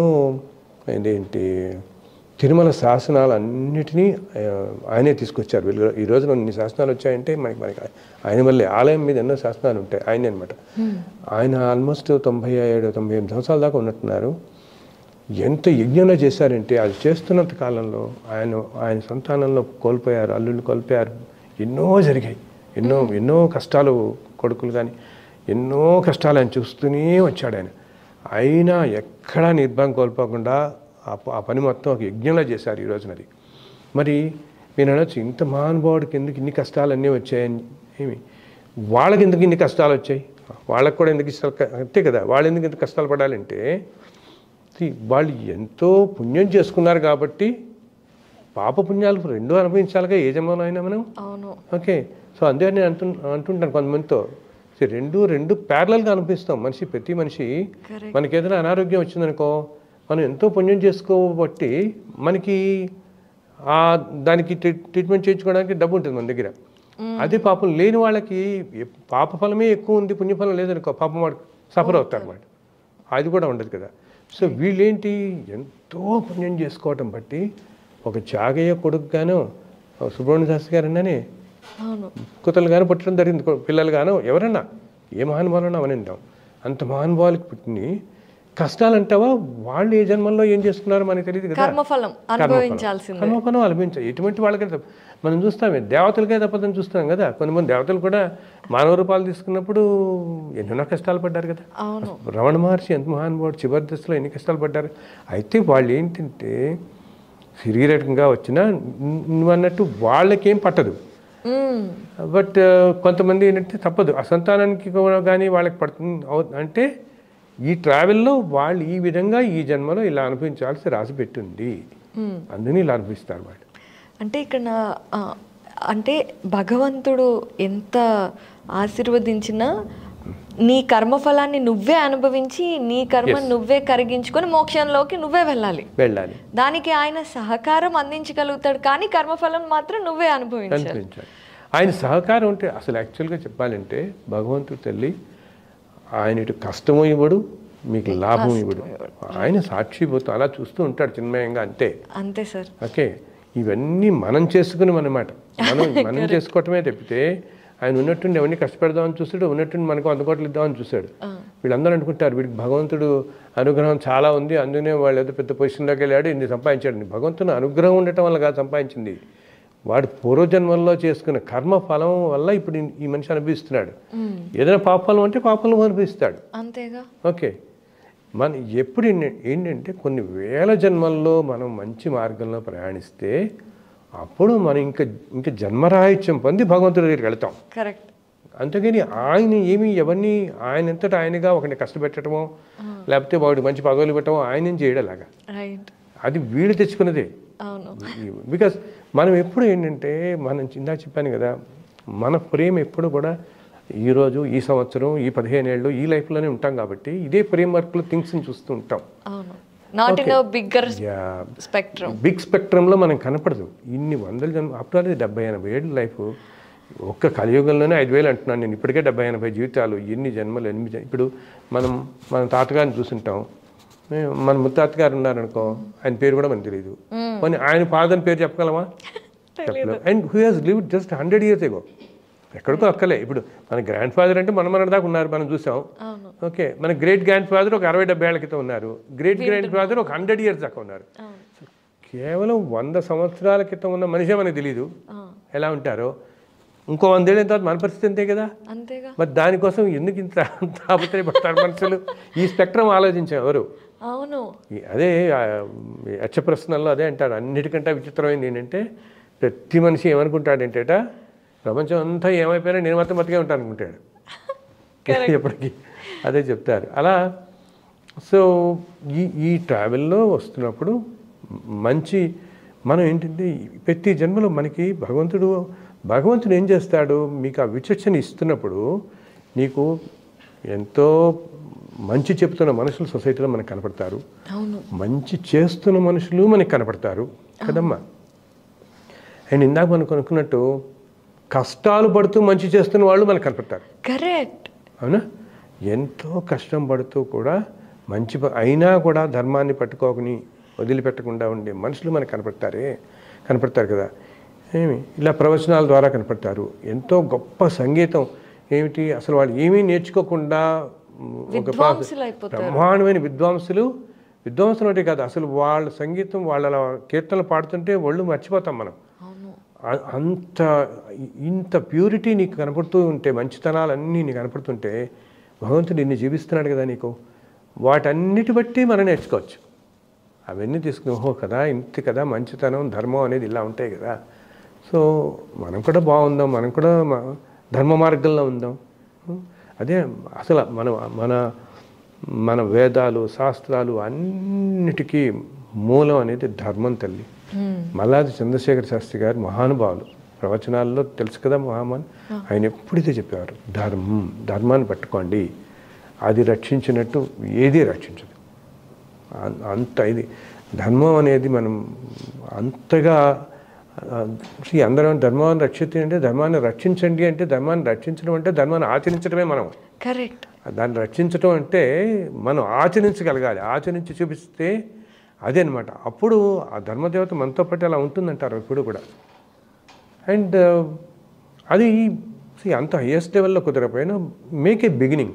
రైట్. ఓకే, ఇప్పటిదాకా ఓకే చేయలేము మనం, కానీ నీకు ఎన్నో ఎగ్జాంపుల్స్ కనపడుతున్నాయి. మనం చూస్తాం, మన ముందే పేపర్లో చూస్తాను చూడండి. నేను ఎక్కడో అతను ఆ పిల్లాడేమో ఇదేంటి తండ్రి ఏదో ఆటో రిక్షా అతను, కానీ పిల్లాడేమో ఐఏఎస్ వచ్చింది వింటాం. ఓకే, మరి ఎందుకు అతను అంత కష్టపడి పైకి రావటం మంచితనమే కదా. ఎంతో ప్రిన్సిపల్స్గా ఉండి అంత కష్టాల్లో ఉండి కూడా ఆ మంచితనం ఉండటం వల్ల పొరుగు తెచ్చుకున్నాడు. అలాగా మనం కూడా మంచి మార్గంలో ఉండాలి. ఇప్పుడు కూడా మంచి మార్గంలో ఉంటే తప్పకుండా ఏదైనా సాధ్యపడుతుంది. అవును, అది మనకే కాదు, మనకి మంచిది, మన పిల్లలకి, సమాజానికి, అన్నిటికీ మంచిది మంచి మార్గంలో ఉండటం. మన ముందు తరాలకి మరింత మంచిది. అండ్ ఎప్పుడు అహంకారం ఒకటి తెచ్చుకోకూడదు. ఎప్పుడు ఇది నేను చేస్తున్నాను, ఇది నా వల్ల జరుగుతుంది, అసలు నేను అని 2 అక్షరాలు ఆలోచించకూడదు. అబ్బో చాలా కష్టం. ఈ గొప్ప నేను, ఈ పొజిషన్ నాది, ఈ కారు నాది, ఈ డబ్బు నాది, ఏది నాది చెప్పండి. అసలు ఈ ప్రతివాడు అన్ని పట్టుకోగలిగితే మనం ఎదుర్కొంటే మెర్సిడెస్ బెంజ్లు కనపడవు మన కంటికి. వెళ్ళిపోయేవాడు మనిషి ఏదైనా తీసుకెళ్ళగలిగితే అన్నీ తీసుకెళ్ళిపోతారు, పైకి వెళ్ళేటప్పుడు కూడా తీసుకెళ్ళగలిగితే. ఏమిది ఎవరైనా తీసుకెళ్ళలేం కదా. సో నేను అనేది ఇప్పుడు ఈ కుర్చీ కూర్చున్నాను, ఈ కూర్చున్న సేపు ఇది నాది, లేచిన క్షణంలో ఇంకోళ్ళు ఇక్కడ కూర్చుంటారు. అవును, అంతే కదా. అంతే. సో అసలు నేను నాది అనేది లేదు ఈ సృష్టిలో ఏది కూడా మనకి. అవును, ఎవ్రీథింగ్ బిలాంగ్స్ టు హిమ్, అంతే. ఒక గురువు గారు ఏదో పుస్తకంలోనే ఎందుకంటో చదివాను. ఇప్పుడు నీ పేరు నా పేరు అంటావు, నాది అంటావు, మరి నేను అంటే ఎవరు? నా తల, నా మనసు, నా చెయ్యి, నువ్వు దీంట్లో నేను అని నువ్వు అనుకోవడానికి నీదేది అని ఒక ప్రశ్న ఉంటుంది. మన అప్పుడు తెలుస్తుంది ఆత్మ అనేది మాత్రమే, దానికి కూడా నేననే ఫీలింగ్ ఉండదు. కరెక్ట్. ఆత్మ అంటేనే భగవంతుడు కదా అసలు. అవును, ప్రతి మనిషిలోనూ ఆత్మ అంటేనే భగవంతుడు. మనం అందుకే కొంతమంది అంటుంటారు, సార్ నిజంగా చెప్పాలంటే ఏదో భగవంతుడి దగ్గరికి వెళ్ళి మనం సంకల్పం చెప్పుకోవాలా, నేను పాపం బయటకు వచ్చేస్తారు, గుళ్ళంచి బయటకు వచ్చి అయ్యే మా పిల్లల పేర్లు చెప్పడం మర్చిపోయాను, ఆయన కంగారా తోసేసాడు నన్ను పూజారి, ఇంకొంచెం 2 పేర్లు చెప్పలేదు, మా అబ్బాయి పేర్లు చెప్పలేదు అని అంటారు. ఆయన తెలియదా చెప్పు? అదే కదా, ఆయనే కదా పుట్టించేది. ఆయనే మన పేరు మనకు అన్నీ ఆయనే తెలుసు. కరెక్ట్. అసలు మనకి ఏమి ఇవ్వాలో కూడా ఆయనకే తెలుసు. అందుకనే తిరుమలలో కొంతమంది వెళ్ళినప్పుడు అంటారు, ఆ తిరుమలలో ఏంటంటే ఆ ప్రదేశంలో మనం ఒక నమ్మకం కోసం ఒక రూపంలో కొలుస్తున్నాం, కానీ ఈ సృష్టి మొత్తానికి ఆది అయిన శక్తి ఏదో ఆ రూపం, ఆ శక్తి ఉంటుంది అక్కడ. అందుకనే తల్లి ఆ చుట్టుపక్కల ఏరియా అంతా అంత ఎనర్జైజ్డ్గా ఉంటుంది, హైయెస్ట్ ఎనర్జైజ్డ్. సో ఎన్నో కోరికలతో ఎంతో వెళ్ళిన వాళ్ళు కూడా నువ్వు ఆ ఫీల్డ్లోకి ఎంటర్ అవ్వగానే మైండ్ బ్లాంక్ అయిపోతుంది. కోరికలు లేవు, ఏమి అసలు గుర్తు రాదు. మనం ఏదో పెద్ద చిట్టి రాసుకుని పెట్టుకుంటాం జేబులో, దానిలోకి వెళ్ళిన తర్వాత అసలు ఆయన ఎలా చూస్తూ యు గెట్ మెస్మరైజ్డ్ అనమాట. మెస్మరైజ్ అయిపోయి ఇంకా ఆ ఫీల్డ్లో ఉన్నంతసేపు ఒక స్టేబుల్ మైండ్ స్టాటిక్ స్టేట్లోకి వెళ్ళిపోతుంది, ఏమి గుర్తురాదు. బయటకు వచ్చిన తర్వాత మనకు అన్నీ గుర్తొస్తాయి, అయ్యో ఇది నేను చెప్పలేదు, అది నేను చెప్పలేదు అని చెప్పేసి. బికాజ్ ఆ పవరు అంత ఆకర్షణ అనమాట. ఆ పవర్, ఆ భగవంతుడు మనందరికీ తండ్రి ఆయనే కదా. ఓకే, సో మనం ఈ జన్మలో పుట్టాము, ఇన్ని కోట్లాది జన్మల నుంచి వస్తున్న మనకి ఒక్కొక్క జన్మలో మనం తీసుకున్న రూపాల వల్ల మనకు తండ్రి ఉంటాడు, వేరే అసలు తండ్రి ఆయన. సో ఇన్ని కోట్లాది జన్మల్లో జన్మించినప్పటికీ కూడా అసలు తండ్రి ఆయనే కాబట్టి ఎంత పవర్ ఉంటుంది, ఆకర్షణ ఆయన దగ్గరికి. మనం ఎప్పుడు ఆయన దగ్గర పోదాం అనిపిస్తుంటుంది. ఒక సెకండ్ అయినా కూడా మళ్ళీ రేపు తిరుపతి వెళ్తే బాగుంటుంది, ఒకసారి వెళ్ళేస్తే ఈ సోల్కి తెలుస్తుంది. సోల్ లాగేస్తుంటుంది. మనకి ఏంటంటే mind in the human body, mind అన్ని లాజిక్లు మళ్ళీ పెడుతుంది. ఇది లాజిక్, అది ఇట్లా, ఇది ఎందుకులే, అది ఎందుకులే అని. బట్ సోల్ మాత్రం లాగుతుంటారు. అందుకని ఎంతో ఇదైనా, ఎన్ని కష్టాలైనా మళ్ళీ ఒకసారి వెళ్ళొద్దాం పదండి, వెళ్ళొద్దాం అనిపిస్తుంది. ఆ ఫీల్, ఆ ప్లెజెంట్ ఫీల్ ఉంది అంటారు మన వాళ్ళు, అంటారు ఎంతో ప్లెజెంట్గా ఉంటుందండి, మనం చెప్పలేకపోతాం అక్కడ అని. సో వెళ్ళి దర్శనం చేసుకున్న రాగానే మళ్ళీ సో మనం అసలు మనం ఆయన సరిగా కనపడ్డా అని కాదు, ఆయన మన చూశాడా అని అనలేదు. మనం తాపత్రపడక ఆయన, మనం ఎక్కడున్నా ఆయన మనం చూస్తూనే ఉంటాడు. ఆయన ఎలాగా కొండ మీద నిత్యం ఎన్నో రూపాయలు ఆయన తిరుగుతుంటాడు. నేను ఎంతోమంది దగ్గర చూశాను, అది నేను అనుభవపూర్వకంగా ఎన్నో రూపాల్లో తిరుమల కొండపై అతి సామాన్యమైన భక్తుల్లాగా మన మధ్యనే సంచరిస్తుంటాడు. సార్ ఏదన్నా ఒక్కటి చెప్తే మా ప్రేక్షకులందరూ ఈసారి వెళ్ళినప్పుడు మరింత ఆధ్యాత్మికంగా ఆ దేవుడిని కొలిచే. అయితే చాలా చాలా ఎక్స్పీరియన్సెస్ తల్లి అసలు మన వాళ్ళకే అవుతుంటాయి కదా. ఇప్పుడు ఆ రోజు మాకు అకామిడేషన్ దొరకలేదండి, ఏమీ దొరకలేదు, గబుక్కుని ఎవరో ఒకరు వచ్చి మా దగ్గర 2 టికెట్లు ఉన్నాయి ఇస్తామని అంటారు, ఇలా చెప్తుంటారు కదా. మళ్ళీ కాసేపట్లో మాయమైపోతారు ఆ మనుషులు. అలా ఎన్నెన్నో లీలలు ఆయన చూపిస్తూనే ఉంటాడు. పైన కనపడుతుంటాడు, అపరిచిత భక్తుల్లాగా మనతో మాట్లాడుతుంటాడు కాసేపు. ఒకసారి నేను ఇలాగే తిరుమల కొండ ఎప్పుడో నడిచి ఎక్కుతున్నప్పుడు అనమాట, ఎక్కుతూ ఉంటే కాసేపు అయిన తర్వాత కొంచెం అలసటగా అనిపించి వచ్చాడు, కూర్చున్నాడు. ఇంతలో ఒక పెద్ద ఆయన వచ్చేసి నా పక్కన కూర్చున్నాడు. ఏమిటి ఆయాసంగా ఉందా, పదండి అన్నాడు. ఇంకా లేచి వెళ్ళిపోయాను. ఇంకా లేచి వెళ్ళిపోతే అసలు తెలియకుండా 2-3 కొండలు ఎక్కేసాం. ఇంకా దగ్గరికి వచ్చేసిన తర్వాత మళ్ళీ ఒకసారి కూర్చున్నాడు, 2 మాటలు మాట్లాడి వెళ్ళిపోయాడు ఆయన. సో అలా ఎంతో మందికి భగవంతుడు, నేను చెప్తుంటాను, ఈ నడిచెక్కే మార్గంలో ఆయన పక్క నుండి నడిపించిన వాళ్ళు ఉన్నారు. ఆసక్తి ఇచ్చేస్తారు అనమాట ఆయనే అంత. ఆయన అందుకనే ఆయన అంటారు, ఓపిక తిరుమల కొండ నడిచి మామూలుగా పెద్ద ఎక్సర్సైజ్ చేయని వాళ్ళు, నడక అలవాటు లేని వాళ్ళు కూడా ఎందుకు కొండలో ఎక్కేస్తారు. వాళ్ళు మొదటి కాలు మనం పెడితే చాలు, చేపుతున్న ఆయన లాగేస్తారు పైకి. నిజమే. అంతే. ఆ సంకల్పం పెట్టుకోవాలి, నేను వస్తాను అయినా, నేను వేస్తాను, మిగతా నువ్వే చూసుకో అంటే చాలు చక్కగా. అండ్ దానికి తోడు అసలు తిరుమల కొండల్లో ఎన్నో మెడిసినల్ ప్లాంట్స్ ఉంటాయి. అసలు మనకి ఇప్పటికీ సైన్స్కి తెలియని ప్లాంట్స్ ఉన్నాయి తల్లి. భగవంతుడు అక్కడ వెలిసినప్పుడు స్వామివారే వైకుంఠం నుంచి విష్ణుమూర్తే వెలిసాడు కదా వచ్చి ఆ రూపంలో. వెలిసినప్పుడు బ్రహ్మాదేవతలు అందరూ వచ్చి, అందరు దేవతలు పూల వర్షం కురిపిస్తారు ఆ లోకాల నుంచి. ఆ ప్లాంట్సే ఇవన్నీ ఇప్పుడు అనమాట. సో అక్కడ మనకి తెలియని దేవతా వృక్షాలు కూడా ఉన్నాయి. అవి మనం గుర్తుపట్టలేము. కొన్ని అదృశ్య రూపంలో ఉంటాయి, కొన్ని ఏమో మనం గుర్తుపట్టలేము, సైన్స్ కూడా గుర్తుపట్టలేదు ఇప్పటికి కూడా ఈ ప్లాంట్స్ ఏమిటి అండి. అందుకని వాటి మించి వచ్చే ఎయిర్ చాలా ఎనర్జీ ఇస్తుంది. అందుకని మనం నడిచెక్కేటప్పుడు అసలు పెద్ద ఎక్సర్సైజులు, ఓకే రెగ్యులర్ ఎక్సర్సైజ్ చేసే వాళ్ళు తొందరగా ఎక్కితే అర్థం ఉంది, ఏం ఎక్సర్సైజ్ చేయలేకపోయినా మనం ఎక్కేయగలుగుతాం. ఎంతో భయపడితే వెళ్ళేవాళ్ళు, పెద్ద వయసు వాళ్ళు కూడా. నాకు తెలిసి ఏంటి నీ జాయింట్ రీప్లేస్మెంట్ అయిన వాళ్ళు, బైపాస్ అయిన వాళ్ళు ఎక్కుతున్న వాళ్ళని నేను చూస్తున్నాను. ఎందుకంటే అక్కడి నుంచి వచ్చే ఆ ఎయిర్ ఉంటుందే, అది మన లంగ్స్ని ప్యూర్ చేసేస్తుంది, ఎక్కడ లేని శక్తి ఇస్తుంది మనకనమాట. ఇక దేవతా వృక్షాలు అవన్నీ కూడా దేవతా వృక్షాల నుంచి వచ్చినవి. యాక్చువల్గా ఎప్పుడో చాలా కాలం క్రితం ఒక పేరుద్ది కానీ ఒక వెస్టర్న్ టీవీ ఛానల్ వాళ్ళు ఒక 40 ఏళ్ల క్రితం, అప్పటికి ఇంకా ఇన్ని రెస్ట్రిక్షన్స్ లేవు,